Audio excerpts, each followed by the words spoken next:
You know how happy I would be if this thing just stayed consistently reliable? It would make my life so much easier.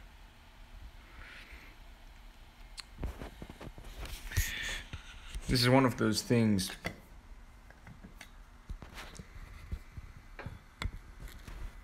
where once again you realize money isn't everything.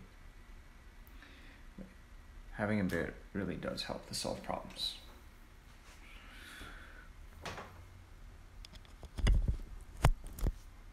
What day is it today? Wednesday, February 28th. Last day of this month.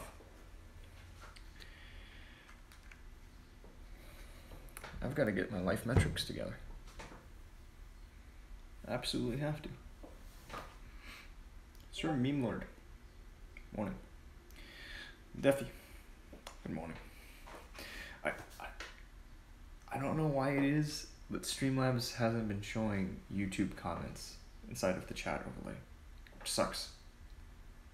So, Sir Meme Lord, as much as I appreciate that you're here, you're watching, if you want your name here consistently, just come over on Twitch. Same goes with the folks that tune in on Periscope. I don't know what the hell it is. The Restream people have said that there were modifications made to the Periscope API, and those were supposedly rectified. It's really hit or miss. Like, I hate the fact that there are people that are watching and attempting to interact, legitimate people that are attempting to interact, and they end up frustrated. They're like, oh, what's wrong with this guy? He doesn't respond to me. It's because no one else can see what you're saying. I can't see what you're saying. It's bad. It's bad, but it's a minor technical problem. I'll get it fixed. In fact, today it looks like I can see what's going on Periscope. The conversation has over 150 views. Yeah, it's starting to grow. I think I don't expect it to catch fire, right? But it's going to be on the front page of Soda Poppin's subreddit for a minute.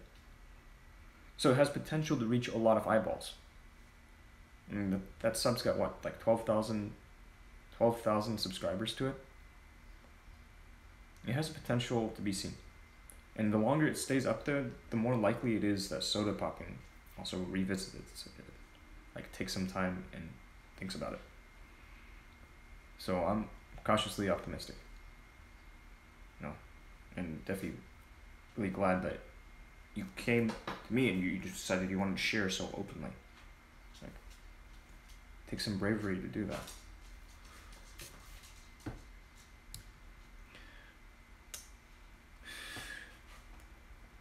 Where am I at? Let's see. I've started the day with some social media engagement and just catching up on shit. It's like the new email. My email inboxes are looking really bad right now, and eventually I'll be moving forward, getting things down to inbox 0. Right now, though, it's like the little email icon on my phone says over 12,000. It's bad. It's so bad. That's gonna be fun. It's gonna be a learning experience for me, because in the past it used to be like I would spend a long time just deleting emails and moving them manually, and I gotta automate that shit. Gotta automate it. Global Mario, I don't know if this is current. If it is, make some noise. Reveal yourself. It might be current. I don't know. Definitely, I did see the TwitchCon 2018 announcement. San Jose, California. I hope I can make it. I hope I have I would love to travel to these events, provided that there's going to be something compelling that would take me there. For you, you've had that thing. Me, not yet. But I've been doing some work behind the scenes, trying to and making open calls to action to folks. Saying, hey, if you like what you see, it's in all the stream channels. It's like, if you like what you see, if you think this is good, there are a lot of ways you can help outside of giving money. Money is like, it's the smallest thing. It's the smallest thing. It's so insignificant. Like, the whole point of the donations is just so that your name can appear here. Like, that's it. It's just like a way of saying, hey, I contributed. You know, if you want to be shouted out as like a sponsor, that's it. That's the only thing. Like, yeah, I'm hurting, but I'm not worried. I'm not worried. I haven't felt this unconcerned about money in a very long time.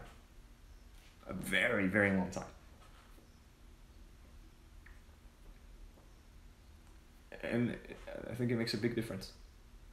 It makes a big difference in the quality of my everyday existence. You know, I'm not spending it right now. I'm still keeping my belt tight. It will continue to remain tight for some time until the cash flow has gotten to the point where it's on autopilot. And then I can start looking at, okay, what do I need to add? One of the first things that's going to go is laptop. Consider sharing a hotel room? Oh, that's racy. This laptop's gotta fucking go. Mid-2011. Well, we'll say like a little product acquisition goal. The newest MacBook. When it comes out, the newest 12-inch Retina MacBook. Paul? Anyway, the dog wants food. I need coffee. I've already been up for at least 90 minutes, an hour and a half. Good morning, Frosty.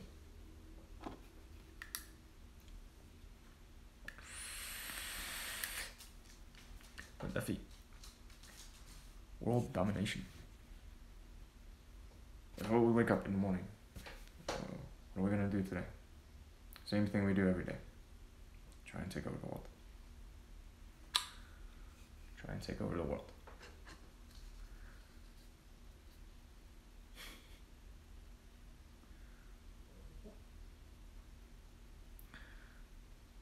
I need to rework this thing.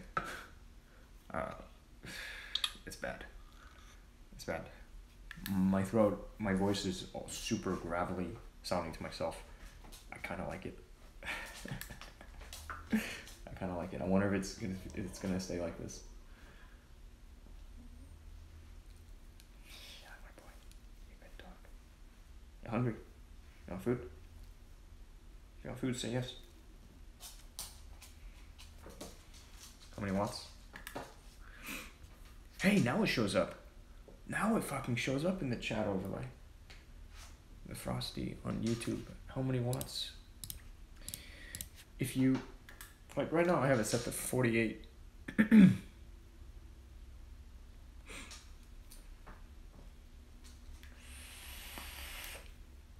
Let's try setting it to max. Show me the full power.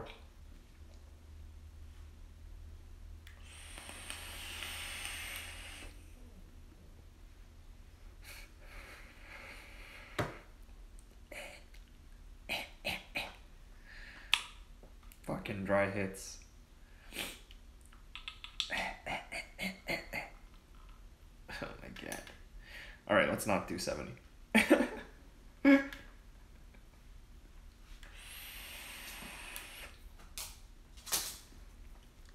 I think we're back up on Mixer as well, which is great. I feel really, really sheepish because I thought I'd been reported by that guy. You know, and who knows, maybe he reported me. If you know who I'm talking about, if it's you, you know, no hard feelings, right? I'm okay if you're willing to shoot straight on. That's all I do. That's all I do. I don't fuck around.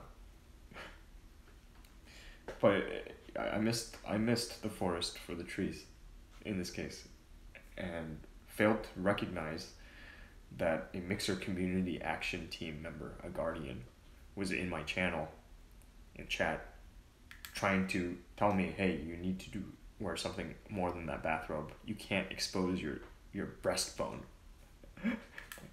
Okay, that's what it was.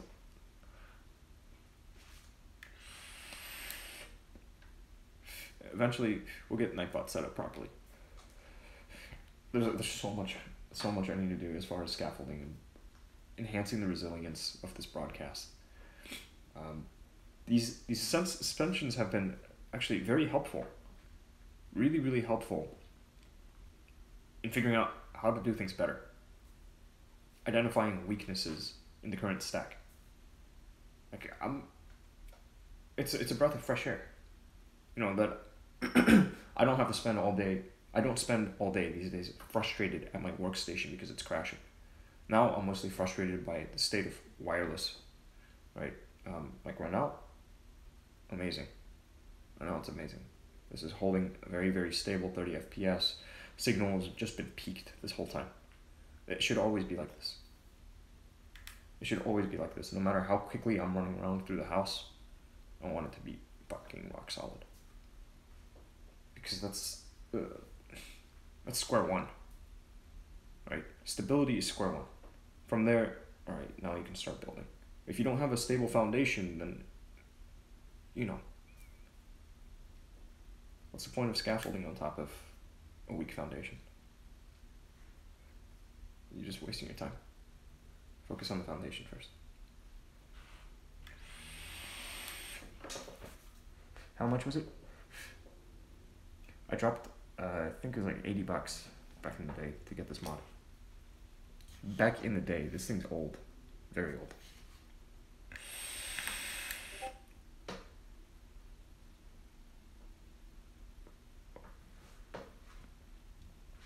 Good morning.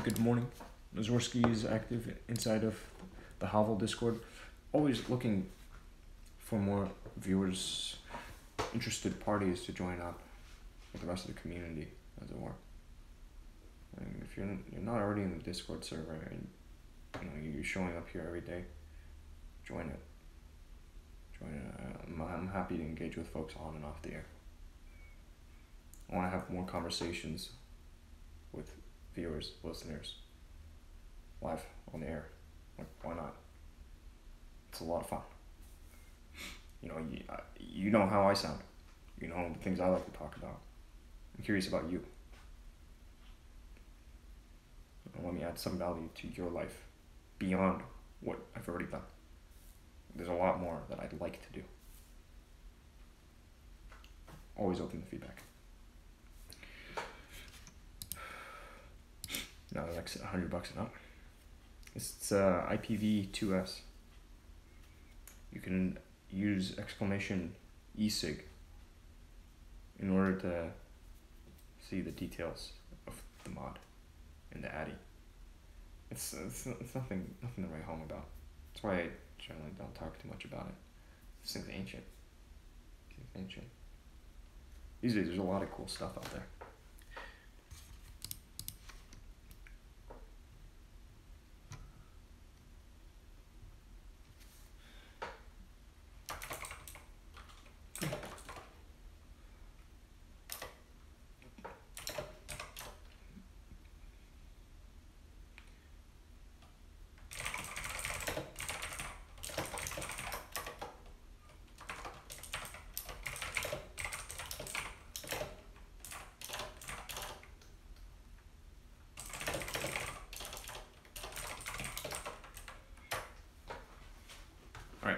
Let's go get coffee.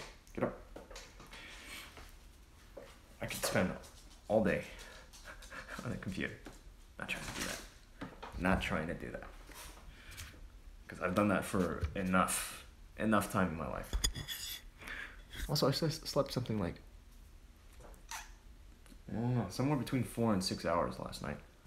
I want more rest. I need more rest. I don't like looking like that. Is he a Yorkie? Yeah, he's Paul the Yorkie. He is Paul the Yorkie. He's got his own Facebook page. And I'm working up on I started some really light start, mind you. A YouTube channel for Paul. because I mean, I love this guy. He's a very faithful companion animal.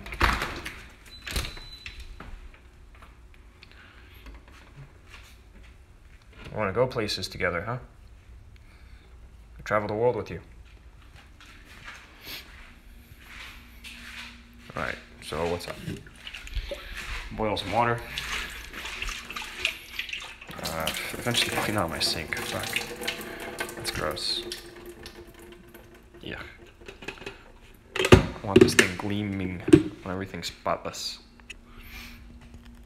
It's just, you know, it looks a lot better that way. I know things don't look good here.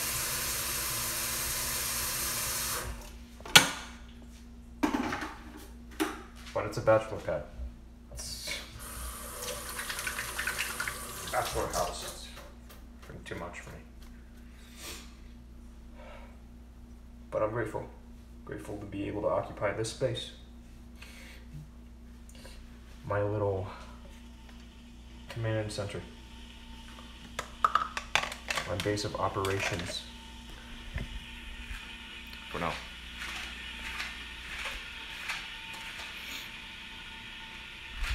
Yeah, we just do the same old, same old.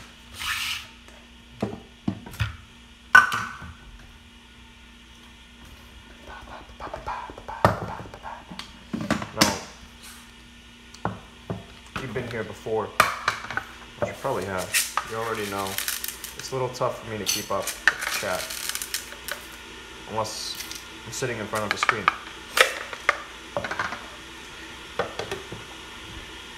I still don't know what I'm gonna do about that. Like, how to make that better. Text to speech has been viable. It's been proposed.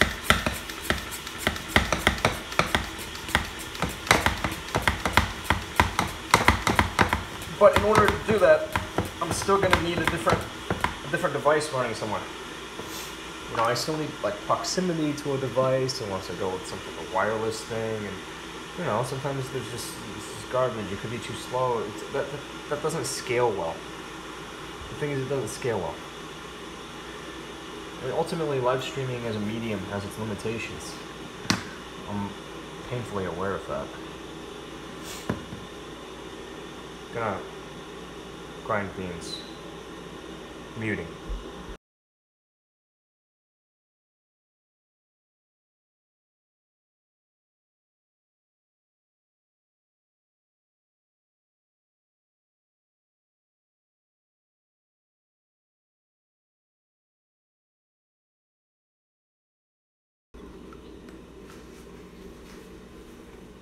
Pull this from my pocket.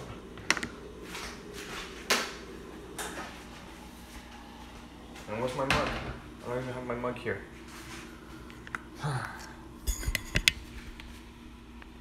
Paul, sunning himself. You beautiful boy. You beautiful animal. I'm gonna groom you a bit, but not right now. I'll be back.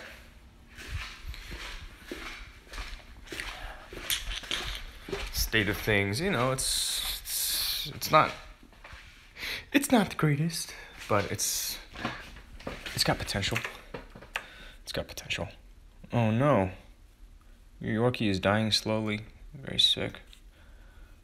12 years old. I'm sorry to hear. I hope your Yorkie has enjoyed a long, healthy life. I found that it's really important for me to keep up with Paul's oral hygiene. These little guys, they need so much. They need so much attention. You know, it's not that bad. Every day it amounts to what? Like, you spend 5 minutes brushing them and cleaning their teeth, and they look fabulous, and their breath is fresh, and they don't lose any teeth. But if you neglect their teeth, man, it's bad. It's bad on the little guys. Big dogs are a lot easier when it comes to oral hygiene. Got big old jaws that swing wide. I hope your Yorkies, you know, you can find some ways to make your Yorkie's life good. Wow. you still have them around.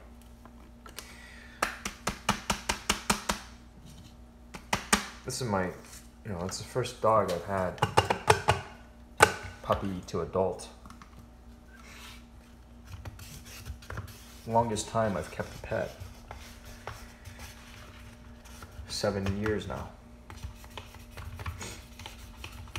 And I have plans of breeding him. And just, like finding the best possible mate for him, or mates, because he's not bound by marriage. He doesn't need to be stopping at one litter. But that's largely a pull effort. I've talked to my siblings, my brother and my sister about this. They've expressed some interest in having a dog. Dogs of their own. I figured it'd be a thing like the family dog legacy. Started from Paul. And then moving forward, it could be, what did Justin talk about? He's like, Yorkies, Snorkies, Bjorkies, toy porkies. I don't even know. There's so many possibilities, Like, what would happen if you crossed a Yorkie with a German Shepherd? I think it would be a really silly dog.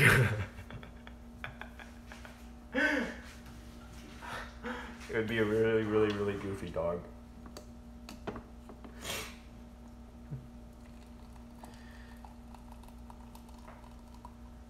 A Yorkie with a Sheltie. What do you even call that? A Shetland Terrier. It just tries to kill all the sheep. It doesn't know any better. Anything smaller than itself, it first tries to corral it, and then it gather it into a pack, and then it kills them all.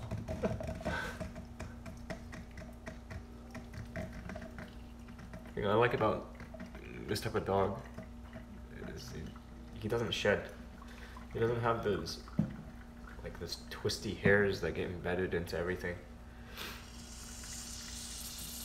Well, his hair is just glossy. It's this long, silky, continuous strands of hair. It's like human hair.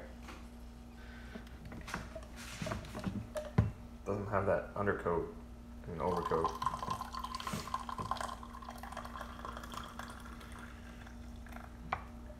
So I find it pretty funny if I take them places and people are like, oh yeah, but some people may have allergies to the animals. This is Yorkies, poodles. They're about as hypoallergenic as you can get as far as dogs go. They are exceedingly friendly for allergy sufferers. I know, I suffer from seasonal allergies. I can't keep a cat. I had a cat for a while. His name was Tux. Tux the tuxedo cat.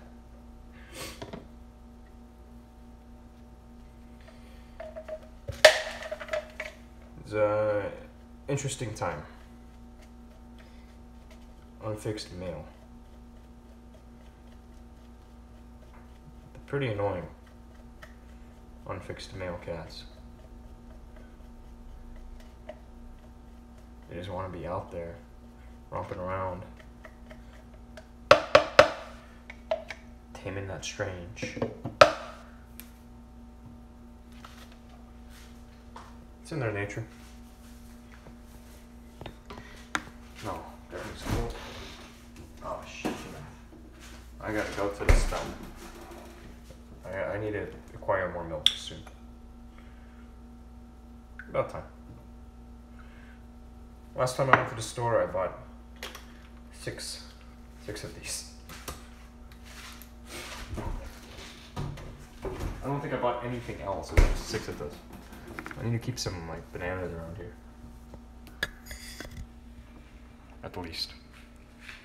Okay, so don't need to actually go back over there. It's a good thing about the space. Aside of the fact it's, it's really open and all. It's getting to be more and more open. Which I like. I like it. More room to breathe. Do this.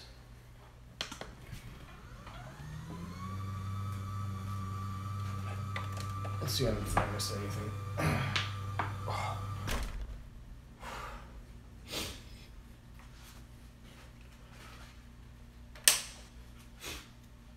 Hump day. Who's humping who? We're humping the world. No, hump day. No, the midweek slump. A lot of folks feel that. Oh, what the flip? There we go. That was weird. Shorty. Alright. Where we at? I'm gonna start this morning with some reading. Like, acquire some new knowledge early in the morning. Early. Morning. It's already noon. But that's what we're gonna start with. Bloodhood. What do you think? Being an editor. I'm looking at building up the team.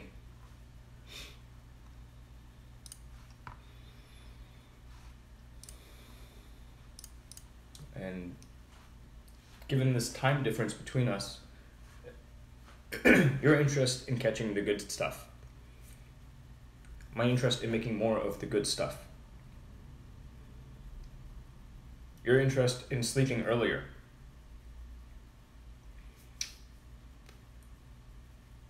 I don't know. I think there's potential.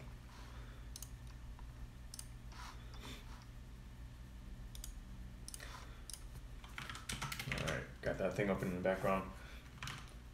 Let's do this. Status. Writing that works. By Kenneth Woman and Joel Raffleson. How do you say this? How do you pronounce his last name? Raffleson. It sounds weird, Raffleson. I don't think it's Raffleson. But you know what? It could be Raffleson. It could be Raffleson. Maybe it's not Raphaelson.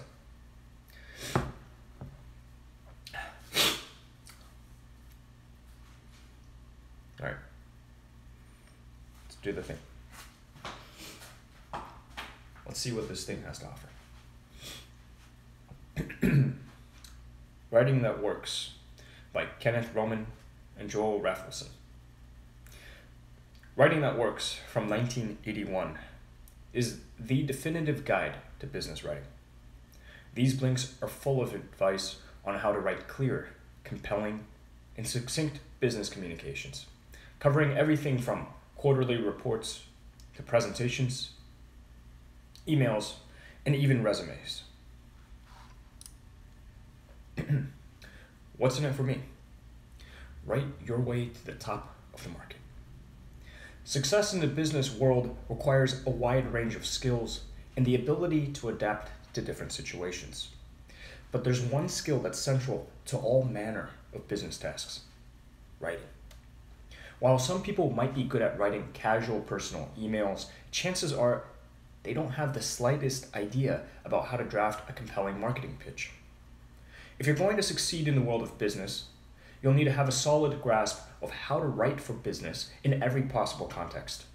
And there's no better way to learn these skills than from two experts in the world of American business marketing. With a wealth of experience under their belts, the authors will walk you through all the forms your business writing might take. In these blinks, you'll learn the best way to write a resume, the key to effective presentations and speeches, and why junk mail might not be so bad after all. The foundations of effective business writing are simplicity and accuracy. When it comes to writing, it's easy to let your prose get overly complicated, but this will make you lose your reader right off the bat. A better approach, and an easy one to implement, is to focus on simplicity and a natural feel. Short paragraphs, sentences, and words are the name of the game, but that doesn't mean sacrificing meaning. For instance, the Wall Street Journal is famous for its readability, and it never publishes an opening paragraph that exceeds 3 sentences. So be like the Wall Street Journal. Keep your paragraphs short. Replace longer words like utilize with shorter ones like use. A natural feel is also essential, which is why you should write like you speak and avoid potentially confusing terms. For example, rather than writing, "The arguments are fivefold," write, "There are 5 arguments." Natural writing means avoiding jargon and technical language. In fact, the more specialized your language, the greater your chances of creating a misunderstanding. According to Harvard University paleontologist and author Dr. Gold, young scholars only use convoluted, confusing language in the first place because they're scared of not being taken seriously. That being said, if the reader and writer share a common technical language, some jargon may be appropriate. A good rule of thumb for keeping things concise and natural is to replace or remove unnecessary words as you go. As an example, instead of writing "at this current point in time," you could just write "now." Doing all of the above will dramatically improve your writing. The next step is to make it as specific and accurate as possible. This means avoiding generalizations that require readers to believe you, like "our program drew more new students than ever before." Instead, use specific claims that eliminate all uncertainty, like "student enrollment tripled to 210." Specifics also decrease exaggeration, which will help you maintain the trust of readers. To stay specific and add energy to your writing, use an active, personal voice whenever possible. For instance, you should write "we recommend" as opposed to "it is recommended." Write excellent letters for both email and snail mail with a few simple tricks. Most people's inboxes are overloaded, which is why everyone appreciates succinct emails. So how can you write emails that grab your reader's attention from the first word? It all starts with your subject line, which is your only chance to set yourself apart from the rest of the inbox. Regardless of whether your approach here is formal or casual, it has to get the person's attention. As in the subject line, "Are your customers happy?" Next comes your tone, which is another key aspect because the tone of digital communications can easily be misinterpreted. The subject that starts an email and the sign-off that ends it are both great places to set a positive tone for the whole message. As an example, your subject could read, "Thanks so much, everyone," and your sign-off would be, "Cheers." The third trick is to get to the point quickly and write only what's relevant. To achieve this, you should try to cut half of what you initially write. Finally, etiquette is key. If you want someone to take action, don't list more than one recipient, as doing so will blur who is responsible. Of course, some situations call for a more personal touch, which is where paper letters come in. To really nail them, keep a few things in mind. First, your salutation should always be handwritten. And second, you should begin with a direct and succinct first sentence that acts like a title to an article. For example, you could write, "James Brown has informed us of issues concerning the HR department." If you're asking for something specific, you should start with what you want. Explain why you want it, and end by expressing your appreciation. In your last paragraph, you should explicitly state what action should be taken. So rather than ending with, "Looking forward to hearing from you," end with, "Please notify us of your decision by June 8th. The final step is the sign-off, which should remain conventional and match your tone. Good formal options are "sincerely" and "cordially," while "regards" and "best wishes" are better in a more casual context. HBO's email motto is, keep it short and sweet. Convey your point through well-structured and focused presentations and speeches. Can you name one reason why people should listen to you? It's a harsh question, but one you should be able to answer when putting together a presentation or speech. If you can't, don't sweat it. You can ensure that your message is worth listening to by organizing it for clarity. First, lay out a structure that includes a simple, memorable theme like triple your revenue. This theme should be visible on every slide, keeping your audience focused. From there, you can grab your audience's attention by framing your message in a way that demonstrates value. For instance, when talking to business people about advertising, you could lead with a study on your audience's market. However, this approach should be distinguished from the popular practice of giving slides a label like pricing trends. Instead, all graphs and charts you present should have a headline that fosters understanding. A good example is, price competition is increasing. That being said, having a clear presentation won't matter if you can't engage your audience. To do so, ask lots of questions, and before resolving them, have the audience guess the answers. You can also keep people on their toes by incorporating unexpected content like audio recordings of customer testimonials. Finally, it's important to finish on a memorable note that brings your message full circle. This could be a powerful image or, for big presentations, a small gift that symbolizes your message. If you're giving a speech and not just a presentation, there are a few other things to remember. First, the speech itself should have a captivating title that builds anticipation. For instance, The Tree That Grows to the Sky on Wall Street. When beginning the speech, you should engage with both the topic and the audience.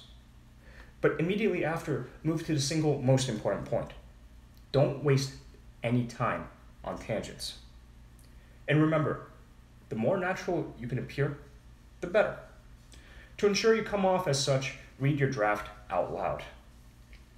Edit it until it sounds like ordinary speech, and you only need to glance at it to stay on track. Drive people to action with clear plans and reports. Love them or hate them, plans and reports are essential to business communication. For the most part, they're important because of the action they compel. However, when a plan or report is written in an unconvincing manner, that action is rarely achieved. So, how can you craft a plan that moves people to act? The key is a pyramid-like argument that successively builds toward a recommendation. At the top of the pyramid is the overall purpose statement. One example is to acquire a growing franchise. From there, the purpose is broken into a number of packages, each with its own individual goal. For the example above, one of these sub-goals might be outpace the competition. One step down from there, those packages are supported by facts like competition has stagnated and the market is growing. When presenting such statements, always have them in the context of your goal and never as isolated points. In short, they should be relevant and support your argument. And finally, your plan needs to have clear recommendations for next steps. Just consider the franchise plan described above. One recommendation drawn from this plan could be to research 6 potentially profitable locations to build new stores. This works because the next action is research 6 locations, and the reason, to build new stores, are both crystal clear. When it comes to reports, the approach is slightly different, and the structure can be as well. Specifically, the purpose of a report should be laid out in a clear, interesting fashion right from the beginning. You could say, for instance, this report analyzes the potential profitability for a franchise store in downtown Tokyo. The structure that follows this initial sentence can be flexible. It might begin with recommendations, followed by supporting evidence, or proceed in the opposite order. As long as the structure is logical, you have a lot of license here. Just remember, graphs and tables should be saved for the end. included in an appendix. Making things happen depends on clear communication. Speak to your readers' desires and concerns in order to sell ideas and get funding. No matter what your industry, at some point you'll have to use writing to sell your ideas. Your recommendations will need to be persuasive. But how? Well, a good tip to start with is to cut to the chase. State what you want and offer your reasoning after the fact. It's as simple as introducing the topic and the nature of your recommendation in the first paragraph. Doing so will give the reader a sense of where you're headed. Next, you should demonstrate your competence with background information. For instance, a consulting firm once convinced the board of the New York Botanical Garden to adopt a new environmental program by showcasing its past work. The firm outlined its prior visits to other botanical gardens and offered an astute financial analysis of the costs involved in the proposed project. You should also be sure to highlight the benefits for the reader. You can do so by incorporating the benefits into a list of goals that correspond to the recommended action. As an example, you might lay out the goal of achieving a suitable return on investment. If you follow the above steps, you should be able to convince people of your recommendation. But if you're asking for funding, your approach will need to be a bit more specific. In the first 2 paragraphs, you need to describe exactly how much money you're asking for and how it will be spent, thereby demonstrating that you meet the funder's criteria. From there, you can proceed with a logically structured argument in which each point is backed up by evidence and transitions seamlessly into the next. Build a sense of urgency and illustrate why the benefits of the project will be lost without funding. Last, you want to grab your reader's attention. An effective option here is to employ a similar strategy as when adding a flourish to a presentation. For instance, you could open with a compelling description of a person whose life would be completely changed by the funding. Make snail mail work for you. Old-fashioned paper junk mail may drive you nuts, but the truth is direct mail marketing works. Let's explore how to make it work for you. The golden rule is to begin with a small sample of customers and avoid making assumptions about what works. Remember, factors like increasing the price of your product or service, or which day of the week the recipient receives your mail can dramatically change the success of a mail marketing campaign. Here are a few tips to keep in mind when composing the marketing materials. First, write your offer in bold text on the outside of the envelope, hinting that the letter contains something valuable. Then, follow through with this hint by providing something special and including an interesting offer. This is a great place for promotion, like a free trial or discount. Beyond that, your direct mail advertising will likely be read while the recipient hovers over a recycling bin, which makes it vital to lead with an interesting tidbit of information. American Express offers a great example. The credit card company began its direct mail advertisements with the statement, "Quite frankly, the American Express card is not for everyone." Finally, and perhaps unexpectedly, the PS section of a letter is often the most read. This makes it a great place to hook your reader with the mention of a limited time offer that compels him to act immediately. But what if you're using direct mail for fundraising? Consider these tips. For the letter itself, show passion and appeal to the reader's emotions. A good example is the outside of a pro-gun control letter that read, "Enclosed, your first chance to tell the National Rifle Association to go to hell." The letter then began with the line, "Dear potential handgun victim." Second, securing new donors is always worth the effort, since most people who donate once will donate again, which is why maintaining relationships is so important. You can keep your business relationships healthy by sending project updates and small tokens of appreciation, like pins. When finally making the ask, you should suggest a fixed amount or range for the donation up front. And lastly, keep in mind that donating is personal. Your appeal should always be framed as if it's tailored to your reader. Land your dream job with a well-crafted resume and cover letter. There are few pieces of writing that carry as much potential influence as a job application. How can you make yours as powerful as possible? To start, write a summary in bold font. This should integrate all you have to offer, whether it's skills, experience, or results. For instance, you might write 12 years of sales management experience, proven ability in leading sales teams. The next step is to draft a chronological list of your previous jobs, including dates, locations, and the scope of your prior positions. Emphasize the specific results you produced and accomplishments you attained. Skip anything that's outdated, irrelevant, or insignificant, such as your travel experience, your age, or photo.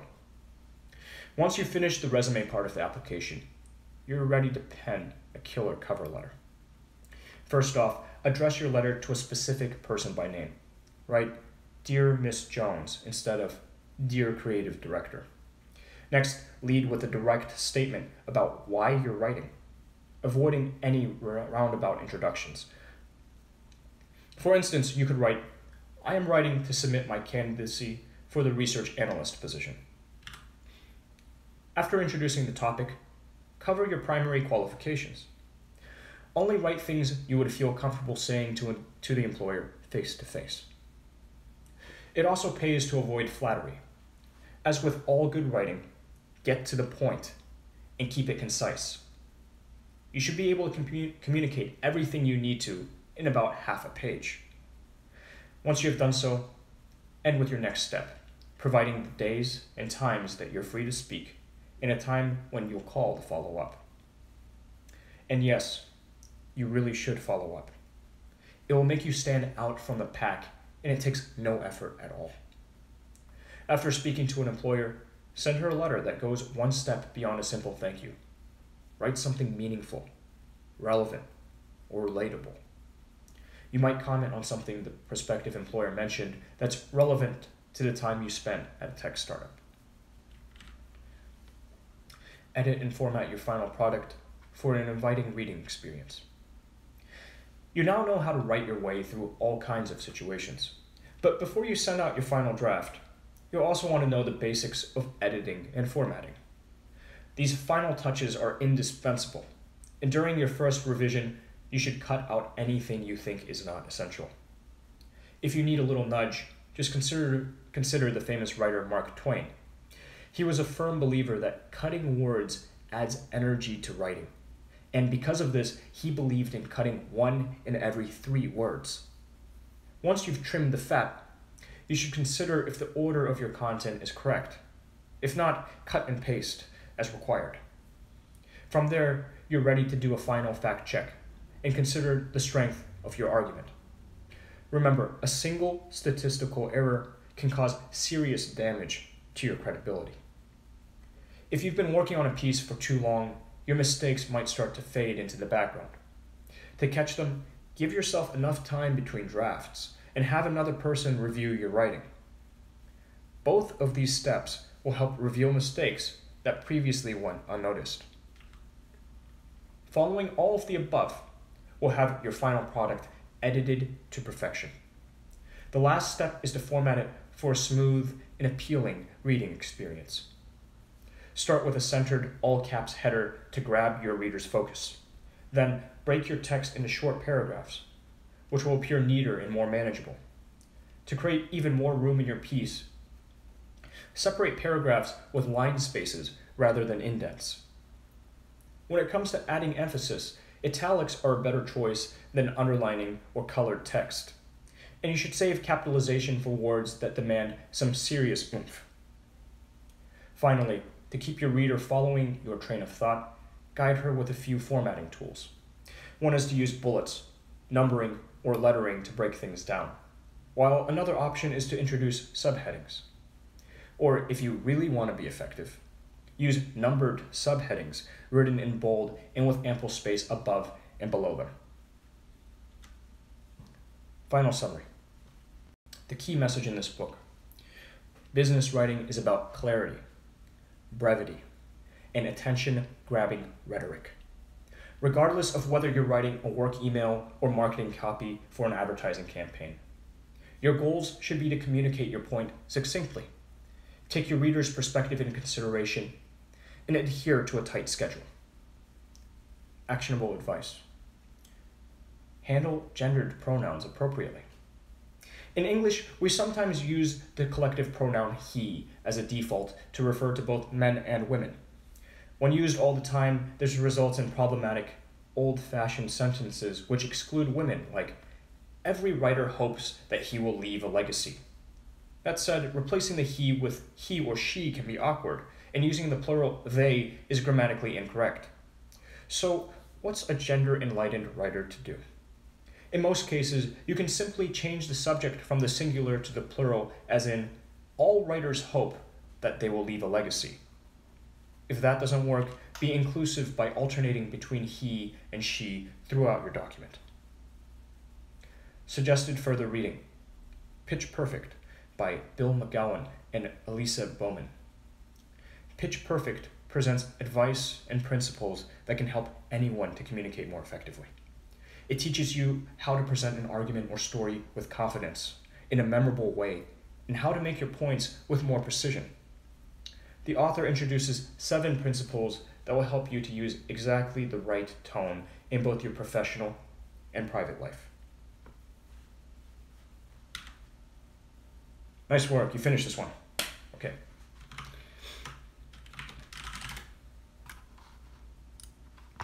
Stream is currently offline. WTF.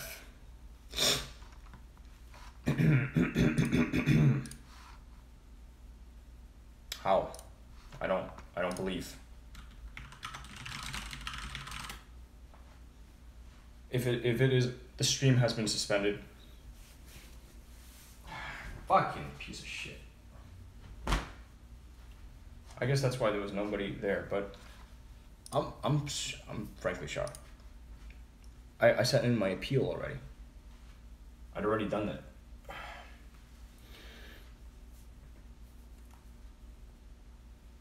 Fuck them. I thought we were cool.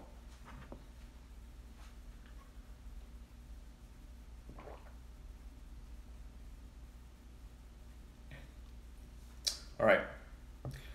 New status. Male titty streamer. Say hi. Fuck. That makes me upset. I don't like losing a channel for a while. It's not fun. But it's okay. I've done what I'm supposed to do. All right, Defi. I'm reading. Week since 5th mental hospital visit update. Hey Blacks, how you doing? Yeah, now things are better. If you didn't hear already, Defi Yours was hospitalized. Started on soda popping's birthday. Reason being, not taking my meds, specifically lithium. Not a great idea. So played cards. Food is all right.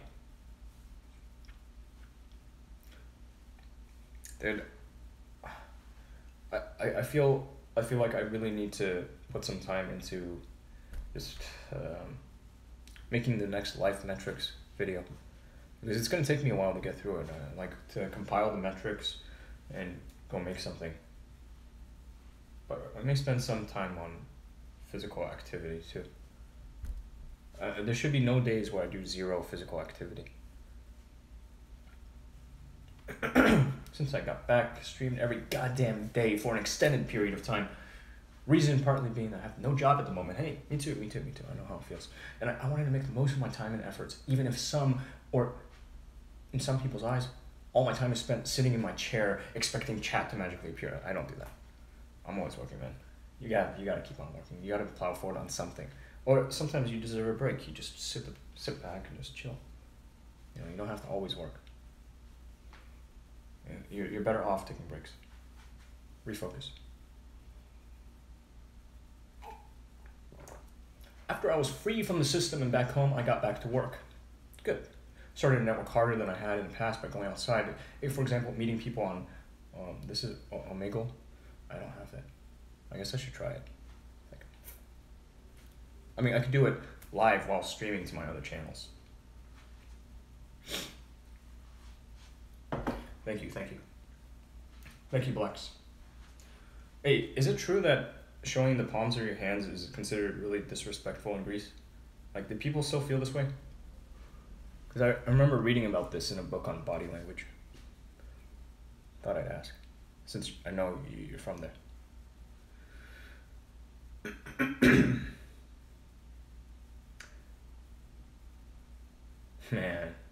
Man, Duffy, you've been at work, making some content. I will subscribe to your sub.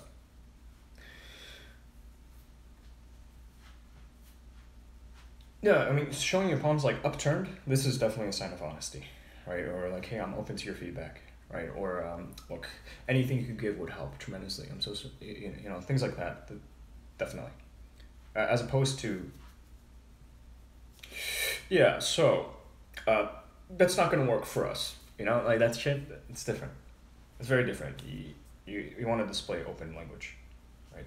But supposedly, I'd read that in Greece, if one shows both palms and just like stretched out, this is like showing people two middle fingers in the West. In the West, I mean, in North America, or like, you know, showing this.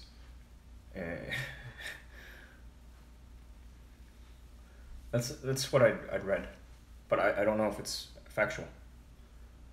Showing palm, but showing his face. I used to never show my face as a broadcaster. Like for the first while, I didn't show my face as yetieater for a good while. Because I figured it's not important. I'm playing games. You don't need to see what I look like. Just focus on the strength of my gameplay, or lack thereof.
In Greece, we call that... I'll take a look. I'll search right now. Thank you. A little cultural flavor. Okay. You're showing... You're covering your face, right? Like this. Isn't that kind of like in Pan's Labyrinth, that monster with the eyes in his hands? It's always... It's covering his face all the time. That's interesting. Or, okay, mutsa or faskeloma, most traditional gesture of insult among Greeks. It consists of extending all fingers of one or both hands and presenting the palm or palms towards the person to be insulted in a forward. Yeah, that's in a forward, right? Is often coupled with the expletives va, here, ors, there you are, and parta, take these.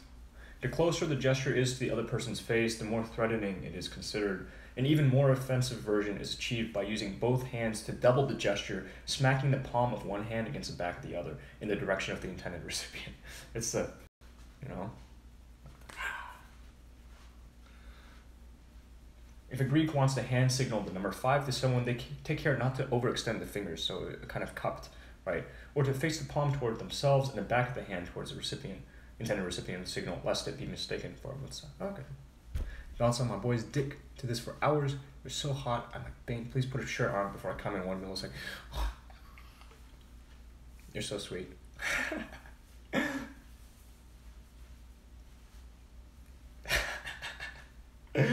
Oh my god. My mixture channel is suspended, so alright, I'm full on. I'm just gonna be here and be comfortable for the rest of the day. That's it.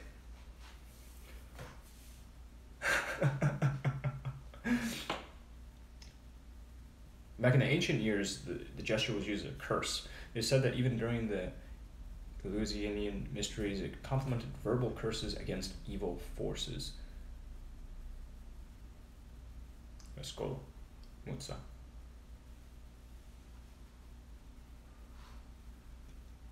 Oh man. It's a very interesting looking script. Smolder. 50 Shades of Grey, Greek edition. What? What am I learning here? If I look at the Google images for this, it's like Tinder thing, and then there's an image of Barack Obama going like this at a podium. This is very interesting. What kind of exercises? I didn't do a lot of targeted ab work at all. Mostly just compound lifts. Just compound lifts. For something like 6-7 months consistently, progressive overload. And I mean, I'm plateauing, I'm stalling out. And I need to spend some time moving forward in order to break past the beginner blues. I intend to, I can do it today, just measure my limbs. Like figure out what's the length of my forearm, what's the length of this upper arm, you know, what are the lengths of every component, break them down, figure out what the ratios look like, and then take that information and apply it. Because everybody's built a little differently. But compound movements, excellent. Excellent. For people starting off, I'm a beginner. I'm still very much a beginner. I'm not eating in a surplus, just maintaining what body mass I do have. But of course, like, you know, there's so much out there about how to get visible abdominals. It's just low body fat.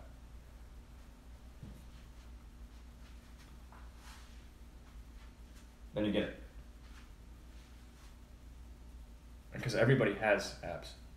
They're just covered. Translate. More settings, tools, how. Come on, there we go. You are hot. Let's see what it sounds like.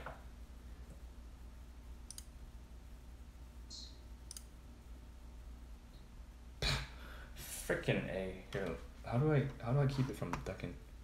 To get lower body fat, you just don't eat much. Take a really small caloric deficit. Like start small, because if you go too fast, then you'll lose lean mass. Your body will ditch your lean mass because it takes more energy to maintain.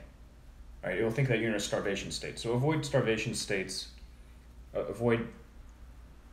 Intermittent fasting works too. There's a lot behind that. A lot of people are getting into IF.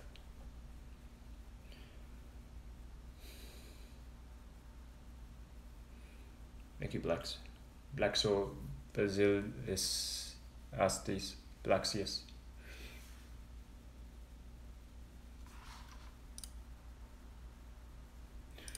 I'm really grateful that that Twitch does not actually view male and female nipples as being equivalent. Like, that's great. I think it's wonderful.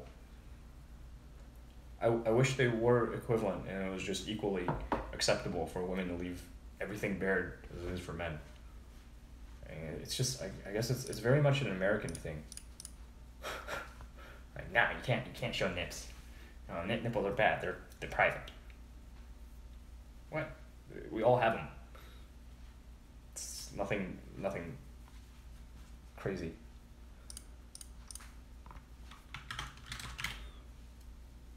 I thought for a moment that I had to buy pasties. Oh, sweet.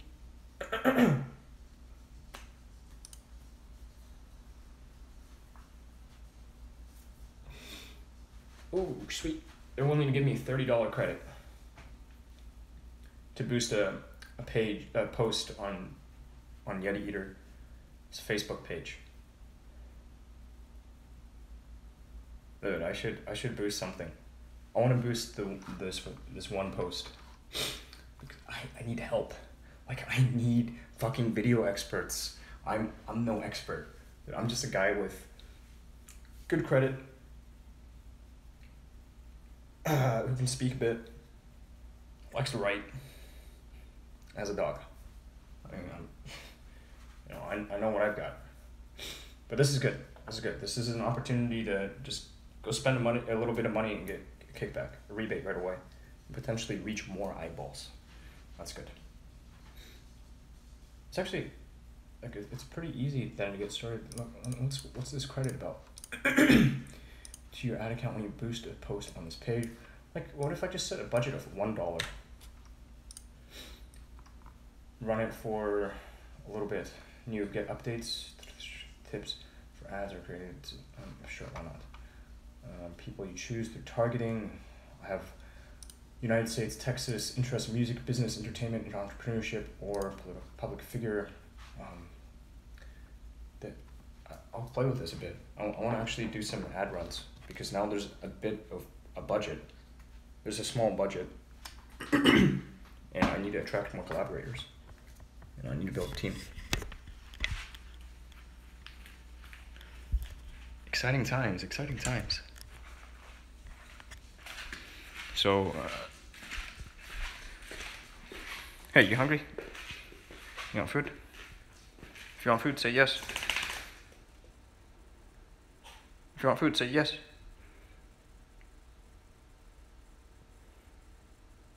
Like, dude, are you serious? Can you not tell I want food? I know you want food. If you want food, say yes. Alright, we'll come back to you later.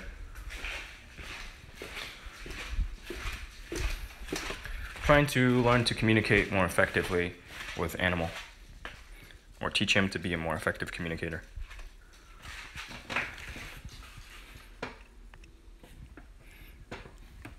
What is this, Blacks? What you say? There'd be even more cam horror streams. There are a lot of them out there.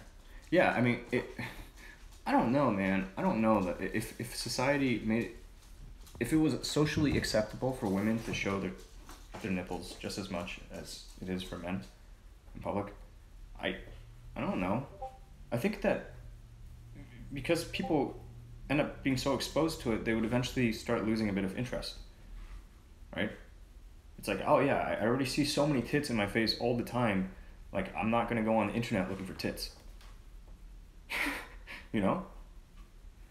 And like, maybe if people were more comfortable with just being exposed, putting themselves out there in public, maybe more people would also want to be fit, because they recognize, oh yeah, like, if I'm really out of shape, it really harms my mating value.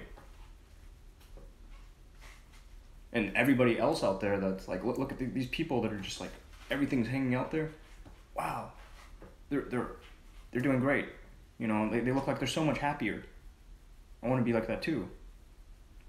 Instead, we live like in the States. It's very much like, you know, you can't. I think fat shaming, the name calling, all of that, that's bad. You know, I'm not down for that. But there's very much this, hey, just accept everybody as you are, as they are. I accept people. But you do too much of that, and you're telling people, like, hey, just be comfortable. It's okay to be comfortable. It's okay to be lazy. Sure, it's okay. Especially if you have money, then it's okay. Do whatever the hell you want. It's strange. Strange world.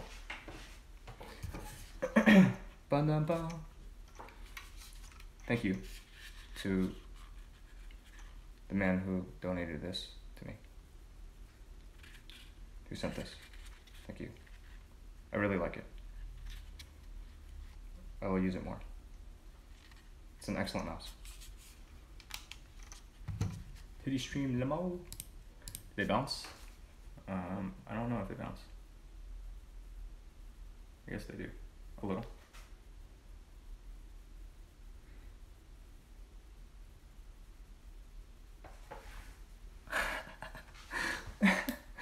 This is why we need a tribe, yeah. And right now, I can tell my broadcast is going to shit. I don't know why it's going to shit. Fuck Wi-Fi. Fucking Wi-Fi, man. Bothers me so much. Oh man, you were hot until you got out the vape. What's wrong with the vape? Please, tell me more.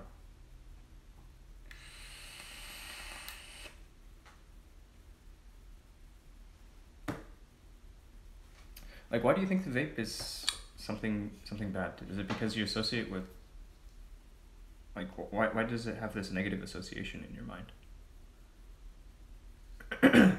I'm really curious. I'm very curious. And maybe it's actually a good thing for me to do less of this and to show it less on the air, right? Because it's polarizing. It's polarizing. Just like smoking is a very polarizing thing.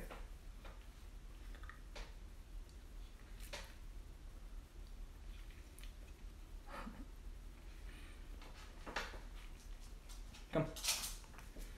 Hey, kid.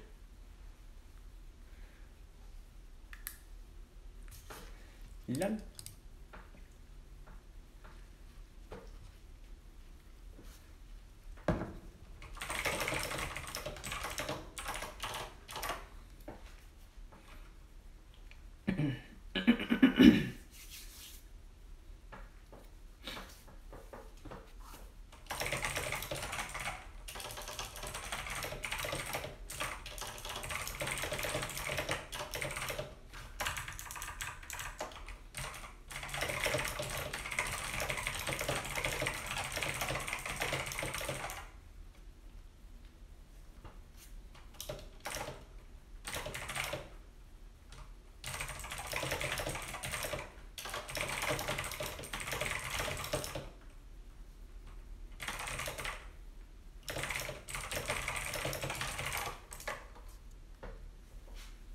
Smoking in any form is extremely unattractive.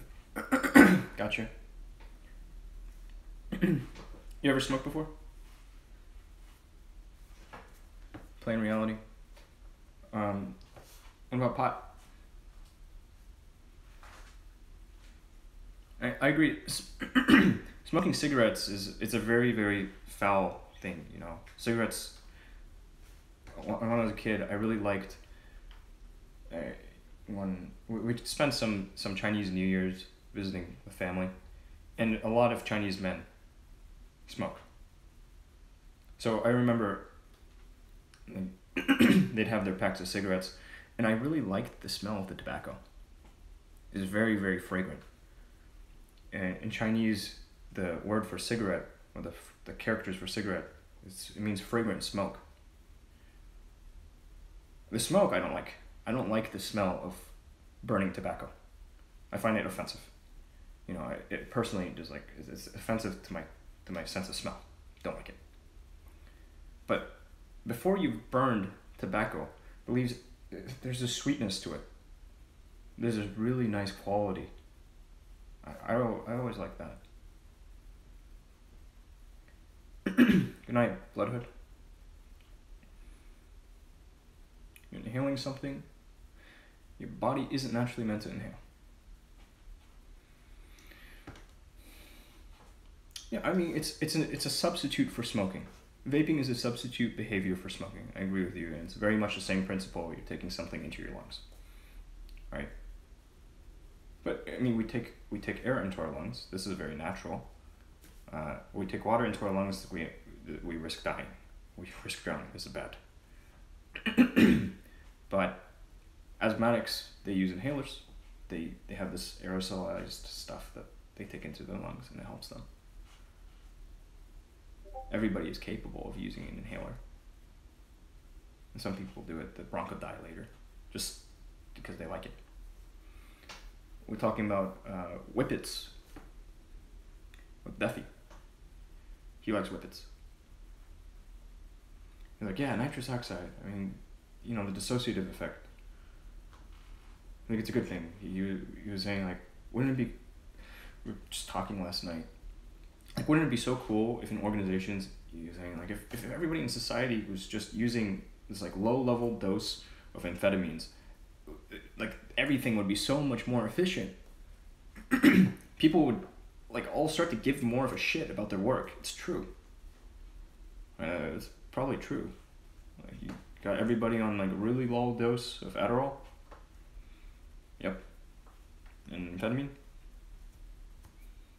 The gears of the machine will move a lot faster, and people will react a lot quicker to a gear that needs to be replaced too. They come in, hey, what's going on with that gear? Why is it like that one's not moving at the same speed as everything else? Something's wrong there. We need to fix that, right? Whose job is it to fix that? All right, get a hold of him right now. Hey, do you realize there's this gear in the machine that's not working correctly? Like, we need to replace that. Oh yeah, okay. I already did it. Shit, I forgot to put in the purchase order, the work order. You know, we meant to put a tag over there. It's already been done. Don't worry about it. Okay, get back to work. All right, bye. You know, can you imagine? And then he's saying, like, also organizations, like, well, why is everybody put on this front? This oh yeah, we have to be professional here. We have to, you know, you have to dress a certain way. Your hair needs to be cut in a certain fashion. Right? It's not every organization is the military. Need a PM you about the editing thing? Yeah. Reminds me of Limitless. Yes, exactly. Like certain substances, wow, they do some really interesting things to us. Physiological effects of substance use. Not all substances are good. There are certain substances I would never touch in my life, because I understand that the risks associated with their use far outweigh their benefits.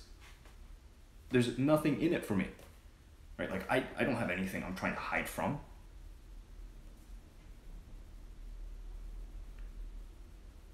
So I'm better off not touching them, not trying to just like, oh yeah, hey, I'm not happy with my life, you know. And some people aren't happy. You're not happy, you should spend time with people that make you happy. Get rid of the toxic ones in your life. Good question, Foofsie. Useful physiological effects that you get from vaping. Yeah. Because I use the ones with I take nicotine. Nicotine is a very, very interesting molecule. Very interesting substance. Highly addictive, and that's why, like, I'm now vaping as opposed to smoking cigarettes. But, you know, you consider, like, BBC's new Sherlock Holmes, he uses nicotine patches. Nicotine's pretty interesting. Of course, potential carcinogen. As we're learning more, as more research is being underdone. In fact, speaking of which, I've yet to read this article my mother sent me the other day. A lot in the mainstream news media was recently reporting on vaping, what we're talking about now. What about the pizzas? Oh, the pizzas? My $200 worth of Domino's gift cards. I'm still holding them for now. I can liquidate and get back the money I put into it, but I'd have to go bother my friend in order to get that money now, and there's no surplus. We're not, like, generating any economic value from it, so I would rather wait. I would rather wait and hold on to it, just because $200 is something I can float. You know, it's such little money, right? If it was like I had 20,000 worth and I didn't see it going picking back up, then I would dump just now, just to, in order to get more liquidity and just have that sloshing around, go somewhere else. How is nicotine useful?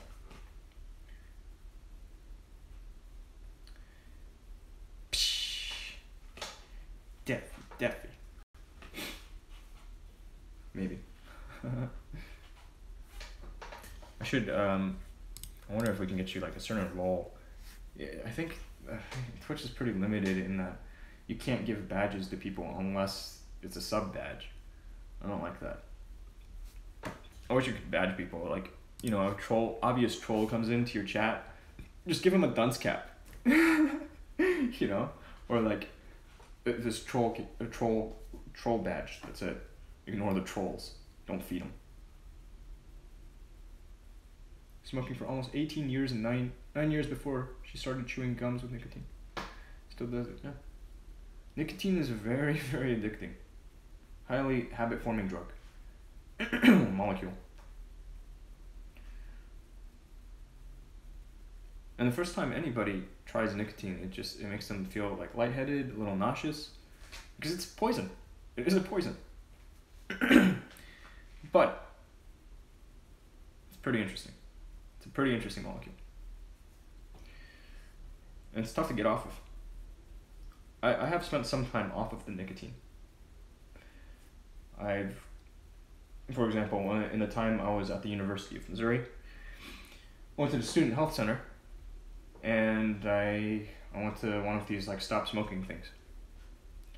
And really neat, they would give you stop smoking aids, like gum, patch, other things that keep your mouth busy, like cinnamon toothpicks, which I still have.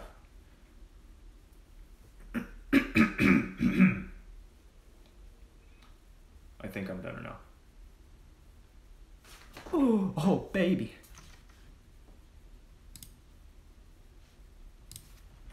Oh, baby. Thank you for that piece of info, man. I got some info coming in hot that I can't tell everybody. I gotta keep it secret. It's not zesty photos. I love zesty photos, by the way. But ladies only, please. Sorry. Alright. I can admire men, but I don't find them sexually attractive. Just want to be upfront. Don't want to lead anybody on. But I'm down to hang out with people, you know? Down to kick it. I'm down to chat.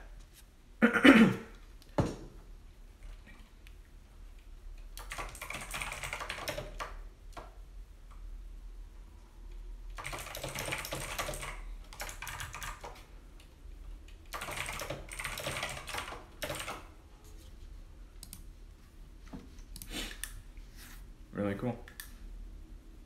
I'm pumped. I'm looking forward to acting on the news. I think it's like chocolate. 1, 2, 3, 4. I think it's like chocolate, good but logical doses, or alcohol, indeed. And here I am. I find when I'm sitting down and it's easily within reach, then I tend to reach for it, right? Because it's habit forming. Like during the evenings, early mornings, after meals, whatever, it's just the same. It's the same, you know. Or when you're in need of a little break, shifting tasks, accomplish one thing, moving on to another. Folks like to take their smoke breaks. And breaks are important. Breaks are good, but you could also, like, you can simultaneously read while enjoying your smoke. Engage in conversation with your fellow smokers or whatever, you know, catch up on social, any number of things you can do. I like smoke breaks. Here, I'll show you a photo I have. I keep a little bit of wall dressing. Get up, boy. Good boy. Same, like some ancient Greeks said, everything is a cure, everything is a poison, depends on the dosage. There are a few substances that are just like all bad. There's no good out of it. And we talked about this before, but case in point, THC, Schedule 1, CBD, Schedule 1,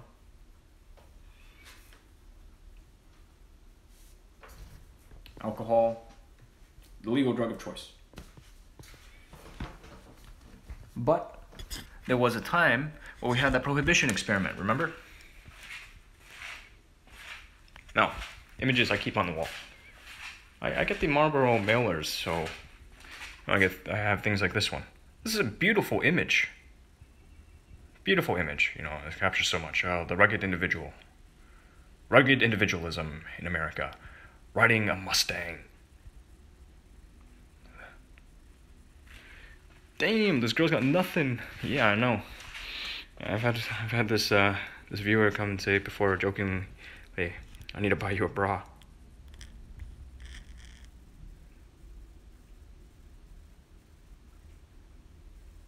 Yeah. Oh, I mean, it's I haven't watched a lot recently. Bloodhood. I have this like some movies I've been meaning to consume, TV shows I've been meaning to consume. There's a lot. There's really a lot.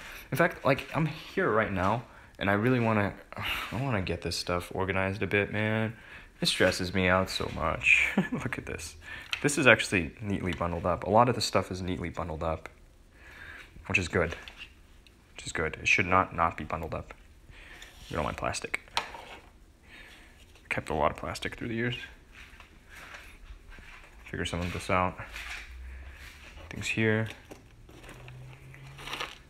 Oh yeah, hey, look, we were just talking about cinnamon toothpicks. Still have some. This thing needs to be put up somewhere else. Doesn't belong here.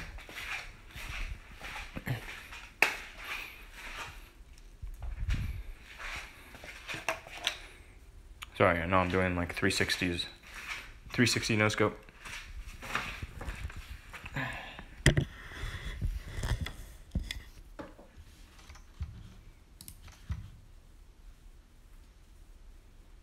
What did I think of Mafia 3? I never played it. The reason why I have this poster on my wall is because I saw it and it just resonated with me. Like, I value family a lot. And I like this. Just family is who you die for. You know? It's tragic. It's tragic. And I like it. I like mob movies. I like gangster stories. I like tales from the streets. Not all book smarts. But a lot of people peg me that way. Especially the racist trolls. They come in and they're just... Bet you're really good at math. Can you be my physics tutor?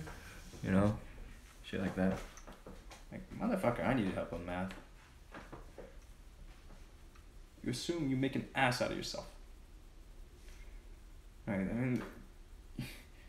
This is a loaded question. Come at me with a real question. Right? Well, I know, it's just human. It's human. That's alright, I'm just human too.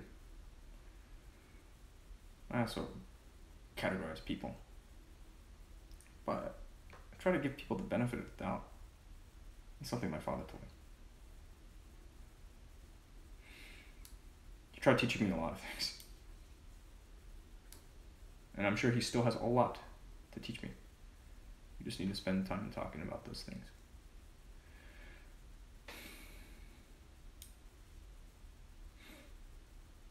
One hour of cleaning up in every day.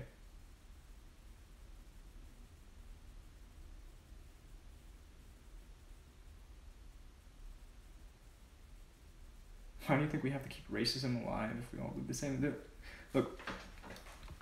Alright. I read this article out loud on stream once. Because I was curious. Like, okay, this idea that white people are the only ones that can be racist. Because racism requires having power. Right? And like white people have taken over the world. Right? They lead the world. Or blah, blah. It's one thing to be racist, another thing to have prejudices. You can have your preferences without being a racist, blah, blah, blah.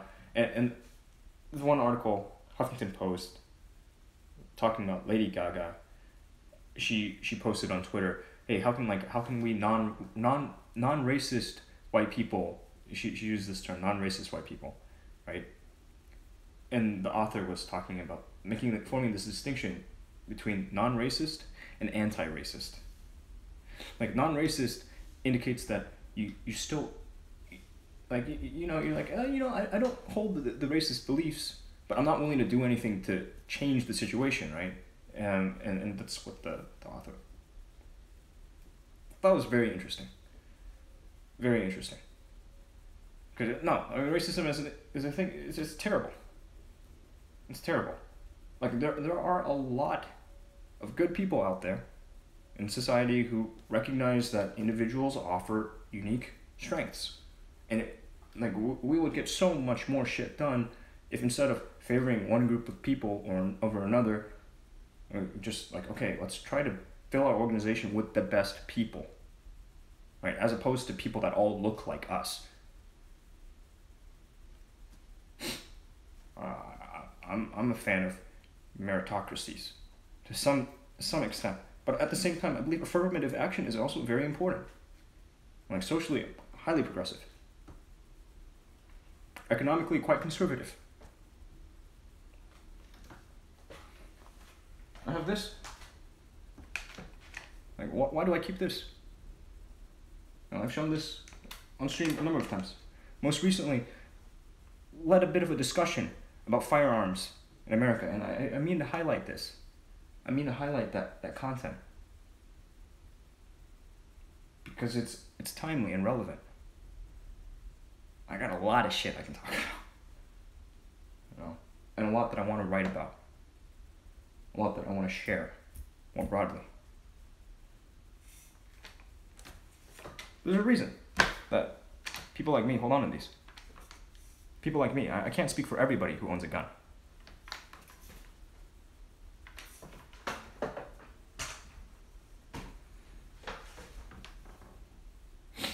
Guns in our schools?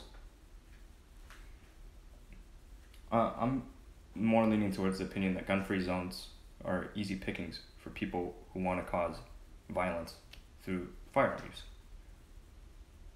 If you designate a place as being a gun-free zone, all it means is law-abiding citizens who could otherwise be responsibly armed within a place are not allowed to be armed. You take away their ability to potentially do some good. Because, for all the talk about people with guns, like, putting themselves into riskier situations being a bad thing, it can actually be quite good too. Like, a lot of concealed carry permit holders, they do it because they know that the police aren't always there. That bad shit happens. Preparedness is valuable.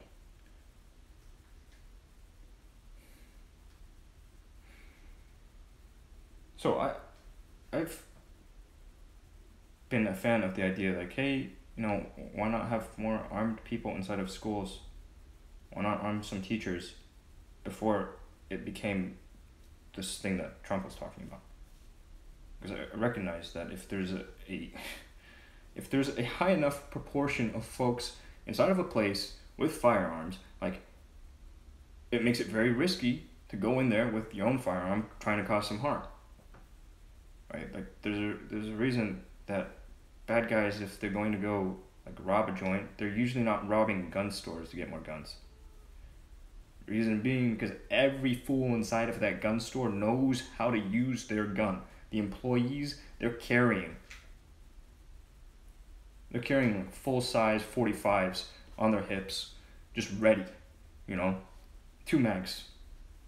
Just in case somebody decides, hey, they got a lot of guns, I want to take some. A gun store, not a place you go looking to start some shit. I saw a very interesting video, footage from a pawn shop, where a man goes in, he has a loaded magazine He asks to see this AR-15. Pawn shop, the guy working there or the owner lets him see it. He inserts loaded mag and makes it out of the store with the gun, because now like suddenly he's got a very effective weapon. You know, he got the jump on the pawn shop owner. Really scary. Like that. If you've cased a place, I would never. No thief.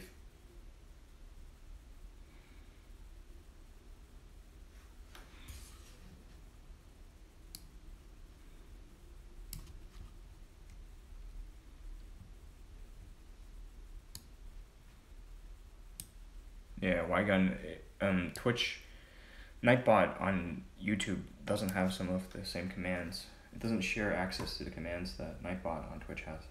I need to unify. I don't need to be the one doing it actually. I can get mods to transfer some stuff over. Just copy paste. Say you were a teacher, your boss told you you'll need a firearm in class at all times. Yeah, and you have to, get good with that firearm. You recognize you have responsibility to your students, not only in transferring knowledge to them, not only in shaping their behavior such that they grow up to be model citizens and healthy contributing members of our society, but also to defend them, to potentially save their lives in the event of an active shooter scenario. It's a big responsibility. There's a lot of responsibility. And I'm sure there's some teachers, there are already teachers who abuse their positions of power. And you give those people a gun, then probably not a good thing, right? That's potentially dangerous.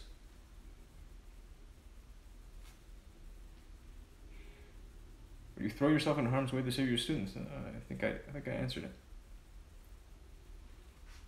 I'm throwing myself in harm's way to, what do you do for the greater good? If you're the only one in a situation capable of doing something, you act.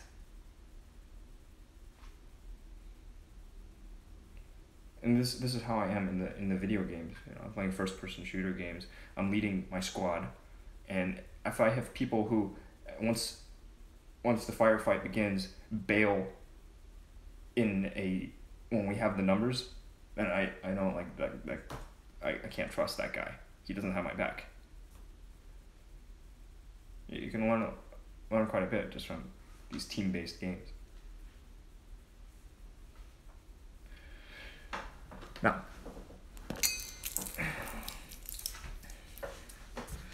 let's see what I got here.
Better do it yourself than without some you don't trust.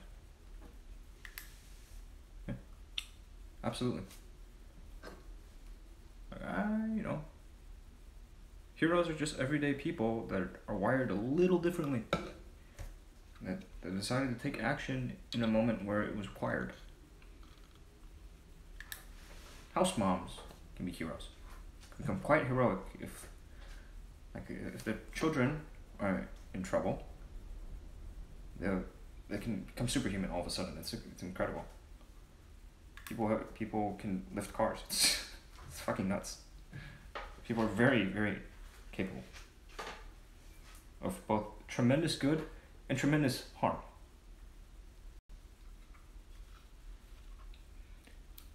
It's like, which wolf do you feed?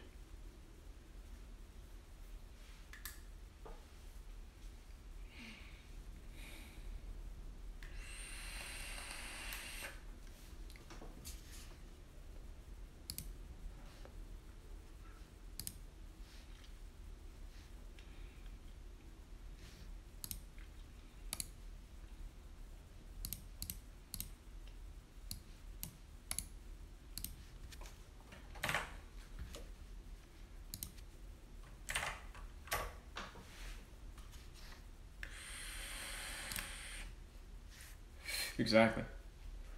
Because you're afforded that.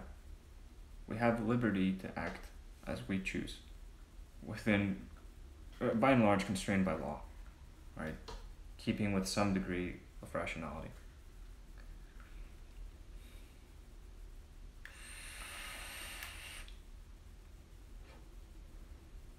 But we all have that choice. You can either spend your time in a way that ultimately others looking upon you would see you either as a warning sign or as an inspiration.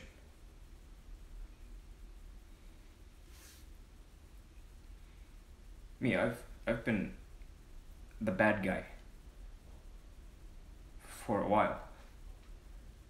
And it's time to turn over a new leaf. Time to change for the better. And to stay that way, moving forward.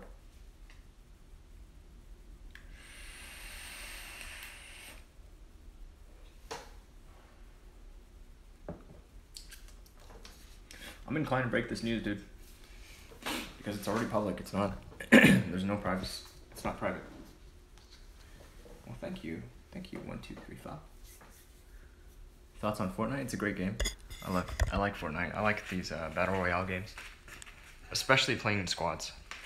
But playing solo is also fun. I just don't game that much these days. I gamed a lot in the past. The past being not too far removed from the present.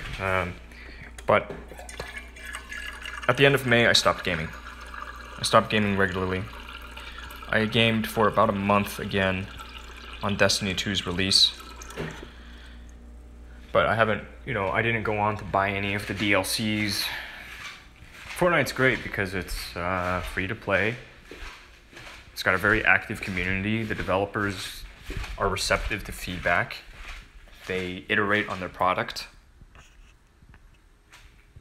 And I mean, it's always a different experience. It's very dynamic. It's a very good game. And it's simple.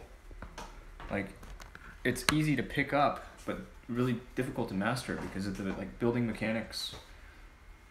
And it's not just RNG. I mean, it's build mechanics. Make a huge difference. Thank you. Got this thing from Sam's Club. 2 of them. And a double wall vacuum insulated thermos. Growler. Stainless steel as well. Brushed stainless.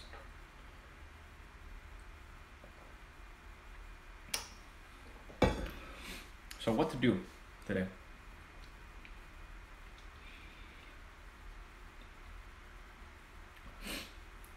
I kind of want to lift, but at the same time, big ass steel 35 ounce, nice. At the same time, I'm a little disinclined to just jump in there without having acquired any new knowledge. I need to update my information. So, here's what we do. Lengths of string.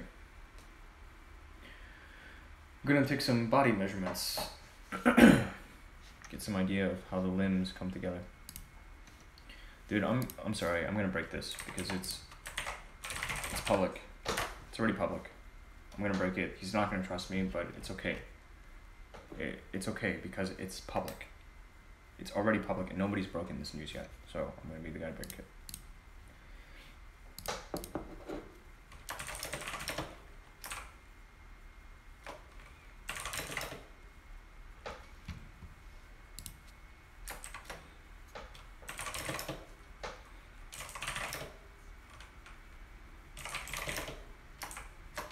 But actually, let me take one last look before I get too trigger happy.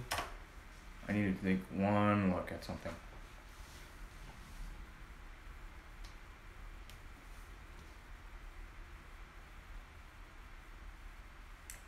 Dude, personally, I have no vested interest in like acquiring a bunch of this stuff and trying to resell it, but I could do that. I could spin something up. Let's see what happens.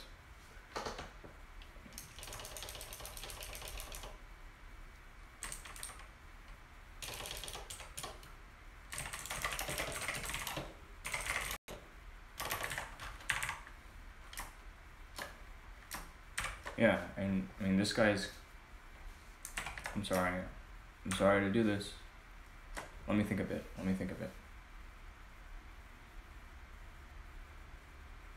No, I'm not gonna do it. I changed my mind. It's not. It doesn't actually benefit me too much. I can stand to gain a lot more by not breaking the news more publicly. So I'm not gonna do it. Thank you to you, man, who updated me, because I might not have gotten around to that today, and I'm going to do this. I'm going to put this down in my calendar so when it opens up, be ready to pull that trigger.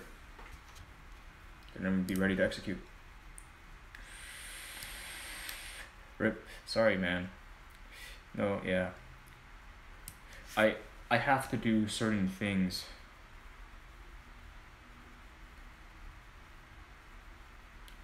Are you talking to yourself? I think out loud sometimes because as a broadcaster you just stay quiet. Nobody knows what we're thinking about. Sometimes I talk as I work.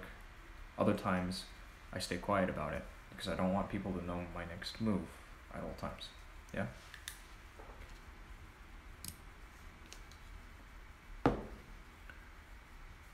Good night, Foofsy. Good night. Sleep tight. Don't let the bed bugs bite. It's the voices, I get you. You know it. Africa! Where are the guns?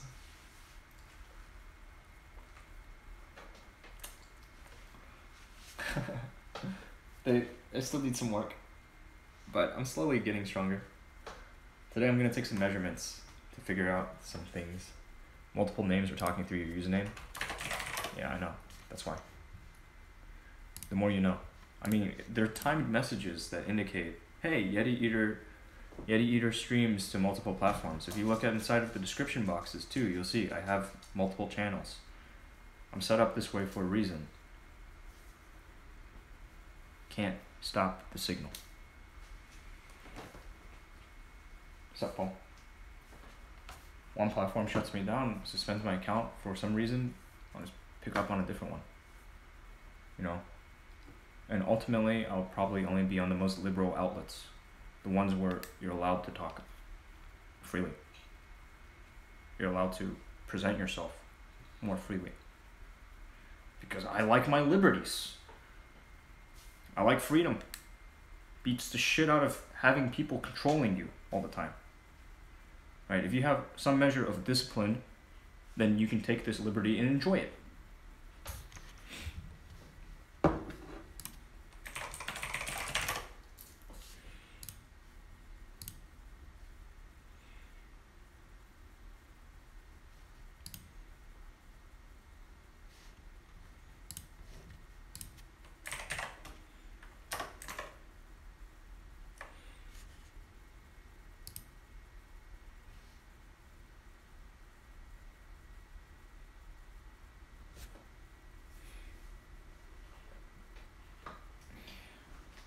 Oh, you hungry?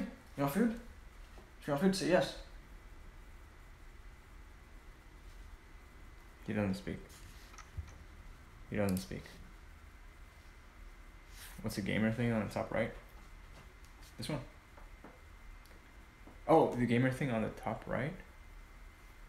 What gamer thing? And this, the event list?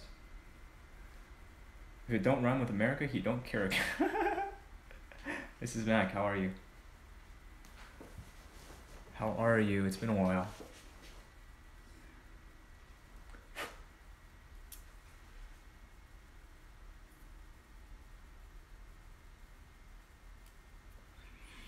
Man.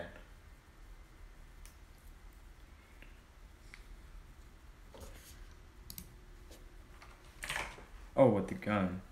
Warlock. What? Top right. Oh! Destiny 2 overlay? Yeah, I don't really play it anymore. I should probably turn off that overlay. It's just a distracting element. But I guess it lets people know I have some gaming background. You know? Like, that's how I started this yetieater effort. It was to make a name for myself as a gamer. But I was a late mover. Come here.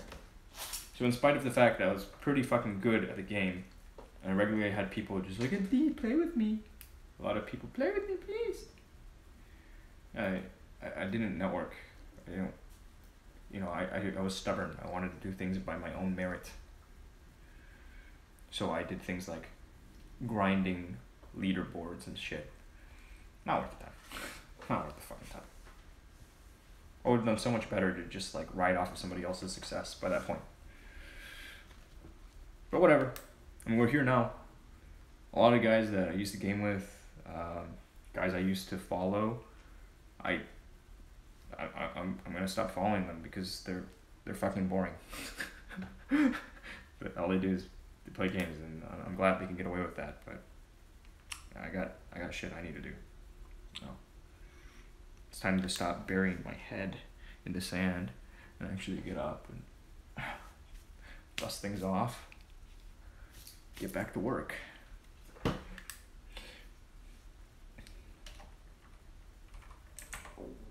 my stomach's growling. Yeah. 5 p.m. today. PST. Going up in my calendar. And when it goes live, wait till you see what I do next. Wait till you see.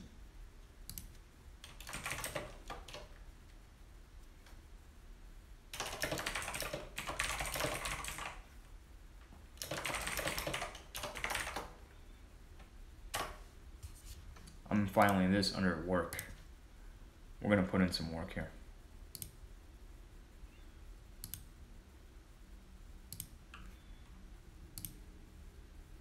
Oh my fucking computer. I can't, I'm so excited to go make money.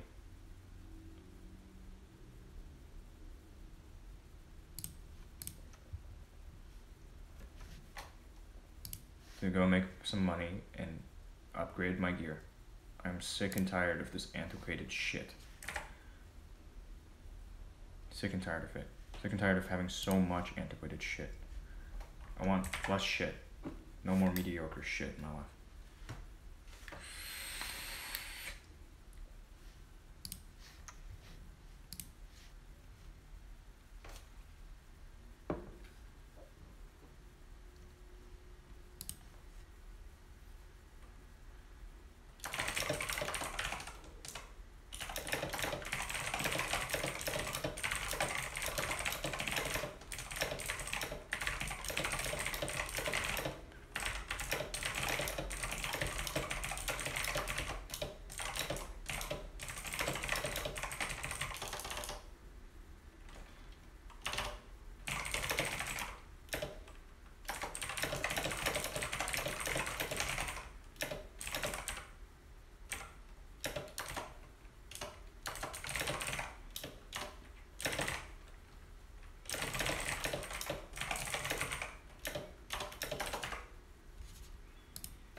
All right. 30 minutes before? Yeah, 30 minutes before set timer. Be notified. That's good. Calm down, Snake. Get you that 1v1. Let's Paul close up. Been doing my thing. I know I'm trash. Miss Mac. Not trash. I don't think you're trash. And me, I've been just telling folks, doing better than I deserve. You know, it's a beautiful day. It's a beautiful day. Yes, Paul, close up. Bacon artist. How often do you work out, and do you do protein? Yeah, I supplement a little bit because I eat like 1 square meal a day. When I'm good, and I intend to go back to being good, I'm gonna get moving here soon. I work out 3 days a week. I want to increase the amount of physical work I do such that every day I'm getting at least 30 minutes of elevated heart rate, not just resting all the time. I'm presently running quite a sleep deficit. I mean, you can kind of tell the dark rings under my eyes. In the past, like 72 hours, I've been up for a while. These past few days, just like mind working in overdrive, you know, and just so fucking excited, and trying to channel this excitement into not only just like, hey, the camera presence, like I'm fucking excited, but also into action, taking focused action. So there's a lot to do. There's a fuck load of things to do.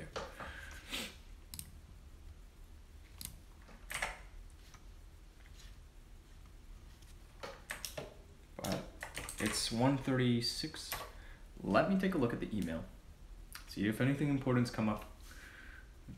Probably, I'm not gonna turn off DM notifications from Twitter going to my email, because sometimes people say some really stupid shit, and I like holding on to all the evidence I can get. You know. BPEC93, thank you for reaching out. Thank you for reaching out, man. Much love. See old photos. Oh man, B. Tulsa is downtown. Document you sent is fine. We'll need your signature.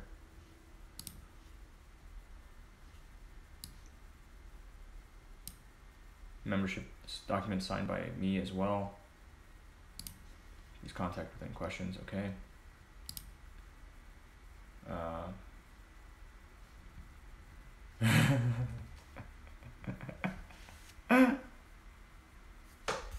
It's such a good picture of Paul. He's closing his eyes. His hair is being swept back by the wind. It's just like he's so bright in the magic light of day. Such a good picture. It's gonna be a Paul the Yorkie emote coming soon for Discord and here through Better TTV and that other thing. I don't even know. It'll be my first custom emotes. It's gonna be one of my dog. My boy, my fucking boy. When's the time to beat your meat? I don't masturbate. Like I was for a while, but then with the amount that I live stream, there's just like, dude, I'm on all day. You know, I'm on until I'm exhausted, or until it's time that I need to sleep. If I'm being responsible. Don't have time to jacket.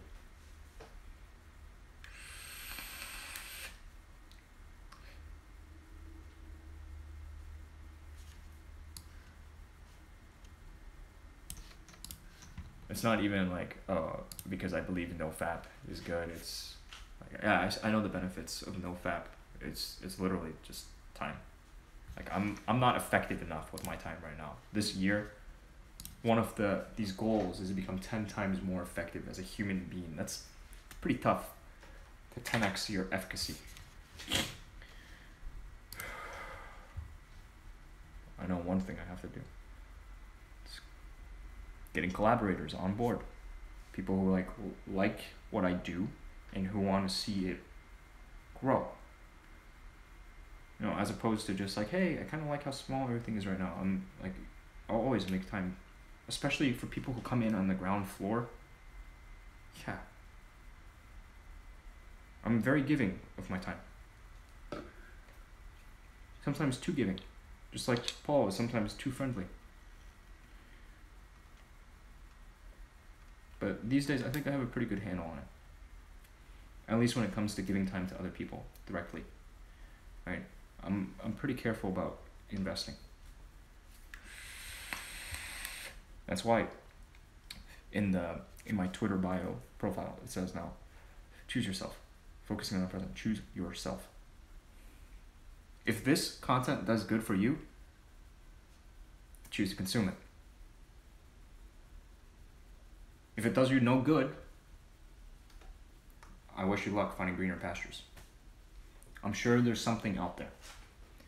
And if you find it, please let me know. I too want to be inspired. Right now, a lot of it is just, it's self. Drive from self.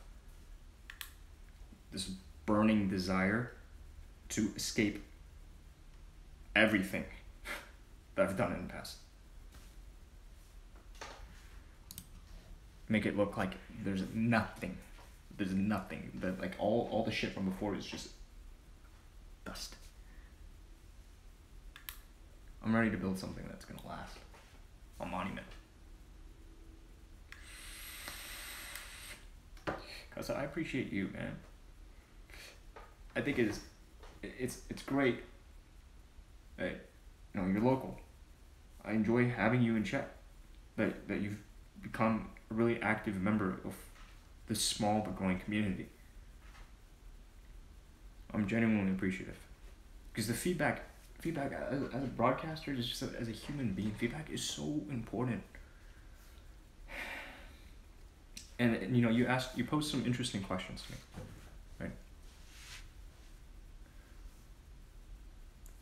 Like I said, I mean, you just gotta watch and see. But if you have something that you really care about, pitch me. Maybe we can get a win-win situation. You know, like what we talked about yesterday. Good stuff. I like that. I really do. Why are you running away from your past? You're back again, third time, huh? Why am I running away from my past? I'm not proud of all the things I've done before. I've made a lot of mistakes to get to where I am today. That's why, Eagle Daddy, the first time that you came here and you threatened me, I'm not scared. You don't intimidate me. Not in the least. But there's something about you that made you come back here today even. And I'm gonna treat it as a potentially good sign, okay?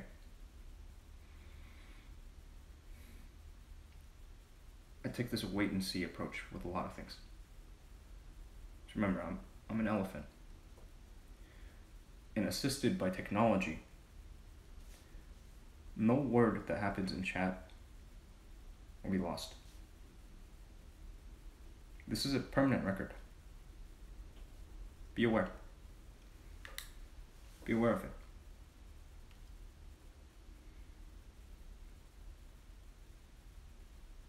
I do these things to, one, gain awareness of what's going on around me, what I'm developing.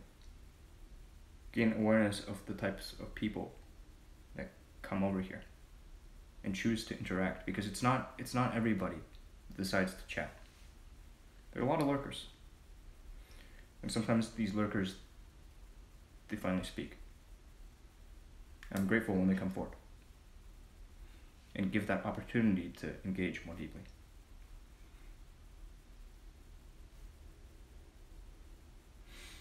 These are nothing. I mean, these are all external.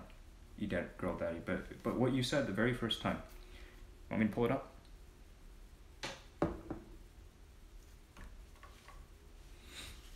Similar values, man. Throwing sticky bombs. There you go. Watch this space. Watch it. You girl daddy. I'm gonna pull this up because you said you made the statement. I don't believe I've ever threatened you before.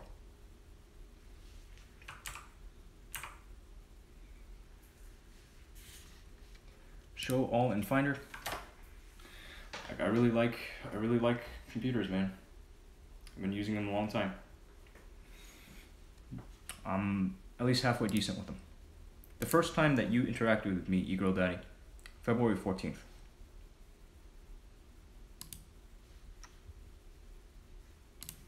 Valentine's Day. The first thing you said when you came into this channel, "Hey man, your gun is highly threatening to me and is against Twitch TOS. Please remove the weapon from your stream or it's time for a strike for you on this platform. Unfortunately, you aren't the victim and can't tell me what's threatening or not. Enjoy the strike. Proof will be in your email message. They review VODs. Thank you for your report. We'll check in with you in 15 days after your strike and hear your thoughts then. Cheers." All right, so we're 2 weeks down the line. You're telling me today you never threatened me before? Again, watch what you say. It can and will be used against you. Just like, surely I know that what I say here can and will be used against me. That's why I'm careful with what I say. Think before you speak. Be careful about how you present yourself. First impressions, they do matter. But if you're willing to make a change, if you're willing to be level with me, I'm willing to level with you. But I'm going to need an apology.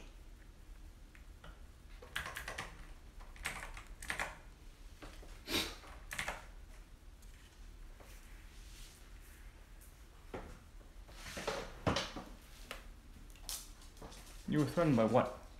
A display of a firearm, but not one that was being brandished. There was no violation of the TOS.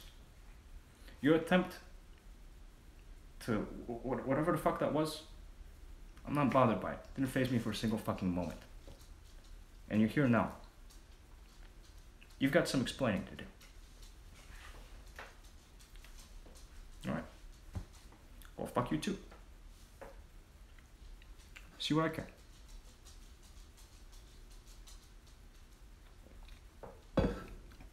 Look, you're entitled to your opinions.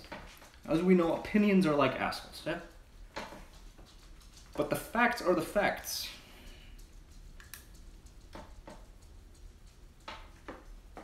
You strike me as a literate individual. What part of broadcasters should not brandish weapons did you not understand? You saw the word weapon. That you felt threatened when there was no actual threat is something on you, not on me, dude. Perception is important, you know? In this case, your perception is off. We had a really lively discussion the other night that led to my 40 hours of no rest, no sleep. It's now been broken.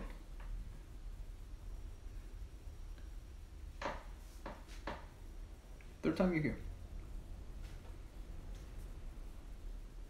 Look, I think you've got some reflecting to do. I've got some reflecting to do too. Okay? But again, I made my offer to you.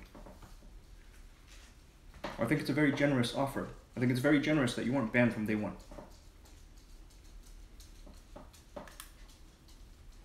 It's because I still have yet to set things up in a way such that my moderation team of the future will be able to handle things in the way that I want. I've recently taken the time and invested into writing moderation guidelines for chat. I'm building the scaffolding. I'm no fucking fool.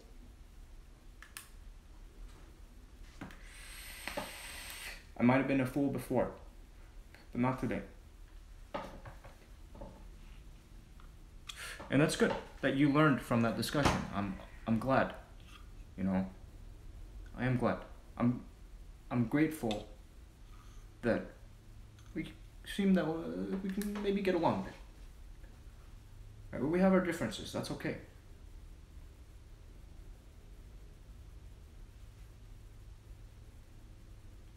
It's okay to have differences, disagreement. It's one of the best things we can do. If we can debate civilly, that's good. Move the conversation forward. Reach new understandings. Instead of just being stuck. Nothing but our own thoughts. You know, our thoughts are important. Can't give them too much weight.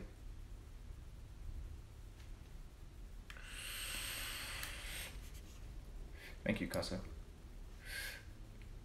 Helping break the ice. Appreciate you, man.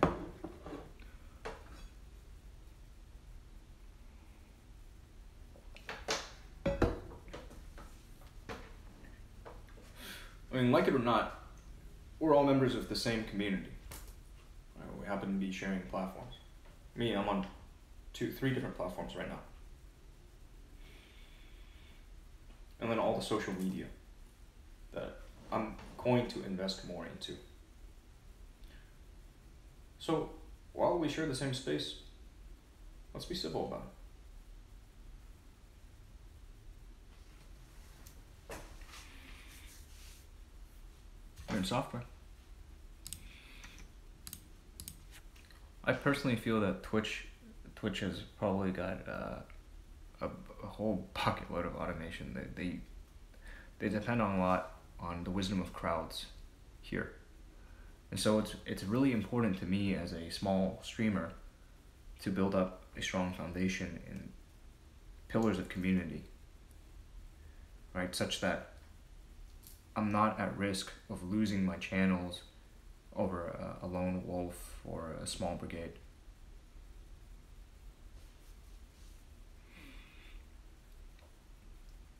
That's why I'm investing into this moderation guidelines, why I'm investing into having a cohesive message that can be delivered to people repeatedly. And that way I can spend less time vocalizing these thoughts, right? Instead, have it captured for posterity and keep it that way with very minor revisions over time. Because I've got a vision for how I want things to be done here in my space. And goals for how this content will be used moving forward. What it will mean in my life, in the lives of those who choose to engage with me.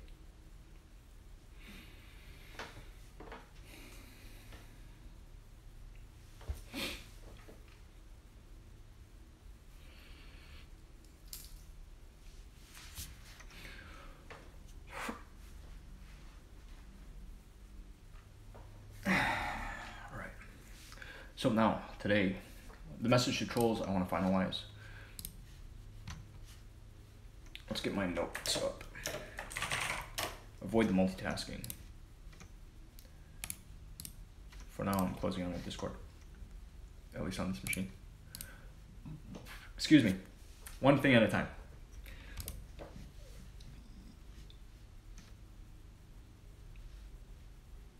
The core issue with all these problems is platforms are decentralized, indeed. And that's why I try to leverage decentralization by broadcasting the same message across a wide variety of platforms. I want to expand far beyond just like an English-dominated platform. I have all intention of taking this content to Chinese-dominated platforms and Korean-dominated platforms. You know, because there are English language learners and speakers all around the world. Like it or not, anything that I publish can be accessed by a global market. I mean, I'm set up in some small capacity to be able to benefit from that.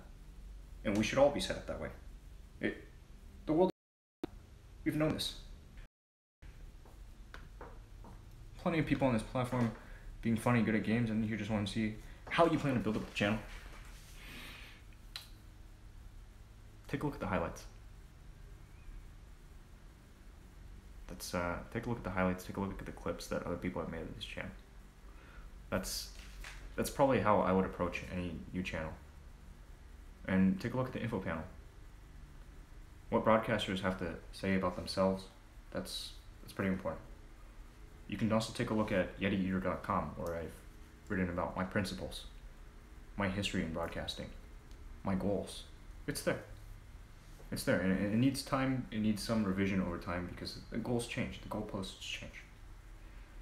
As I've slowly but surely gained a better understanding of what I want to do and what my capacity is for action.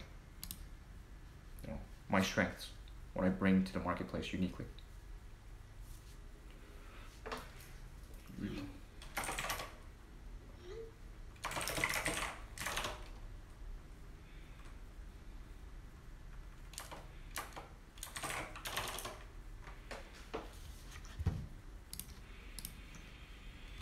All right, personal, next action list. Next action list. Get paid, get organized. You get organized. Measure body segment lengths. Need to do that. Get organized, get paid. Finalize donation page on yetieater.com. Apply lessons from effective business writing.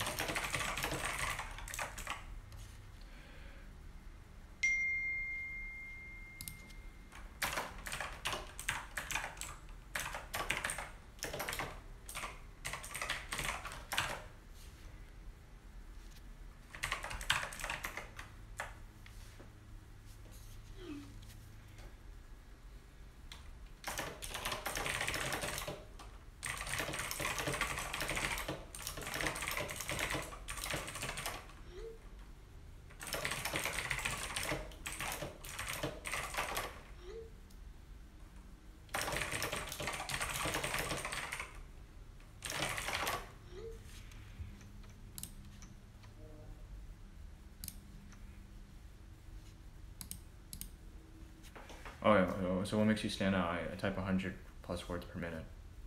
I've got a petroleum engineering degree, 3/4 of an MBA. Worked a lot of odd jobs before. I think I've got a pretty good voice for broadcasting. I know a decent amount about technology. I'm very, very comfortable with it, literate in that space. I've got big fucking goals. Really, really big fucking goals. And brass balls. What else? I've got a really cool dog. I'm proud of him. Trained him from, had him since he was like 8 to 12 weeks. I can't remember how old he was when I got him, but he's now 7. Hold up, I gotta call my father. Gotta speak with him. So, Pop. Pop, how you doing?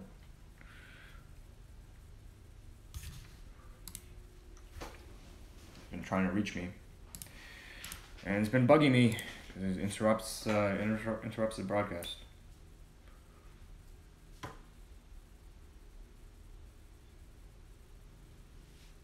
Hello? Yep.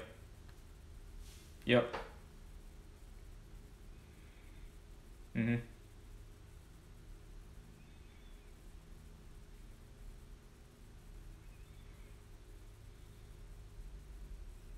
Mm. Mm. Mm.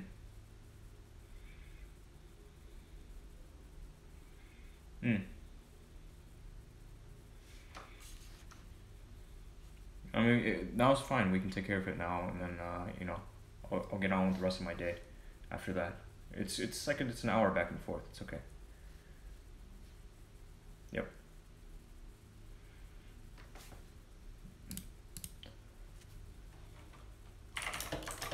Gary Asper. Yeah. All right. I'll make a note and I'll map it out. COP. Yeah. I know Gary Ashford. I know where they all are at. Okay, so just give me like 5 minutes to wind down what I'm doing here, and then I'll get in my car and meet you. All right. Great to see you. Bye bye. Okay, I got some shit to take care of. Gotta, this is not an excuse to get out of the house. This is a business item that, a piece of business that needs to be taken care of, and I personally don't think it requires my physical presence, but it will get done faster this way, and it's less actual work on me. Plus, it'll give me an opportunity to stretch and walk around a little bit. I'll bring Paul along. Hey! Come here. I'm calling you. Come on, we're gonna go outside. You and me. Come here.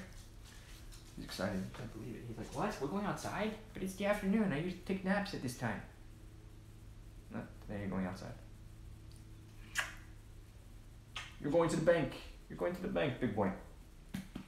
Yeah, it's gonna be great. It's gonna be great. Alright, so I know the address up here because that's all I need. Let's see. 8 viewers. Guys, I'm tempted to take a quick look, see if I can redirect you somewhere where you might be able to find some other quality programming. But who am I kidding? I don't know any other broadcasters that I really look up to right now. Like, I just don't have any broadcasting role models. I mean, George Carlin's bits are good if you haven't seen him before. I'm a fan of, what's his name? I'm a fan of Gore Vidal. And if you're curious, that's the thing I'm going to be working on next. This life metric snapshot. I'm going to be reworking this for March, because March 1st starts tomorrow. March is here tomorrow. So I want to get this piece done tonight. Like tonight, I'm going to be spitting this out.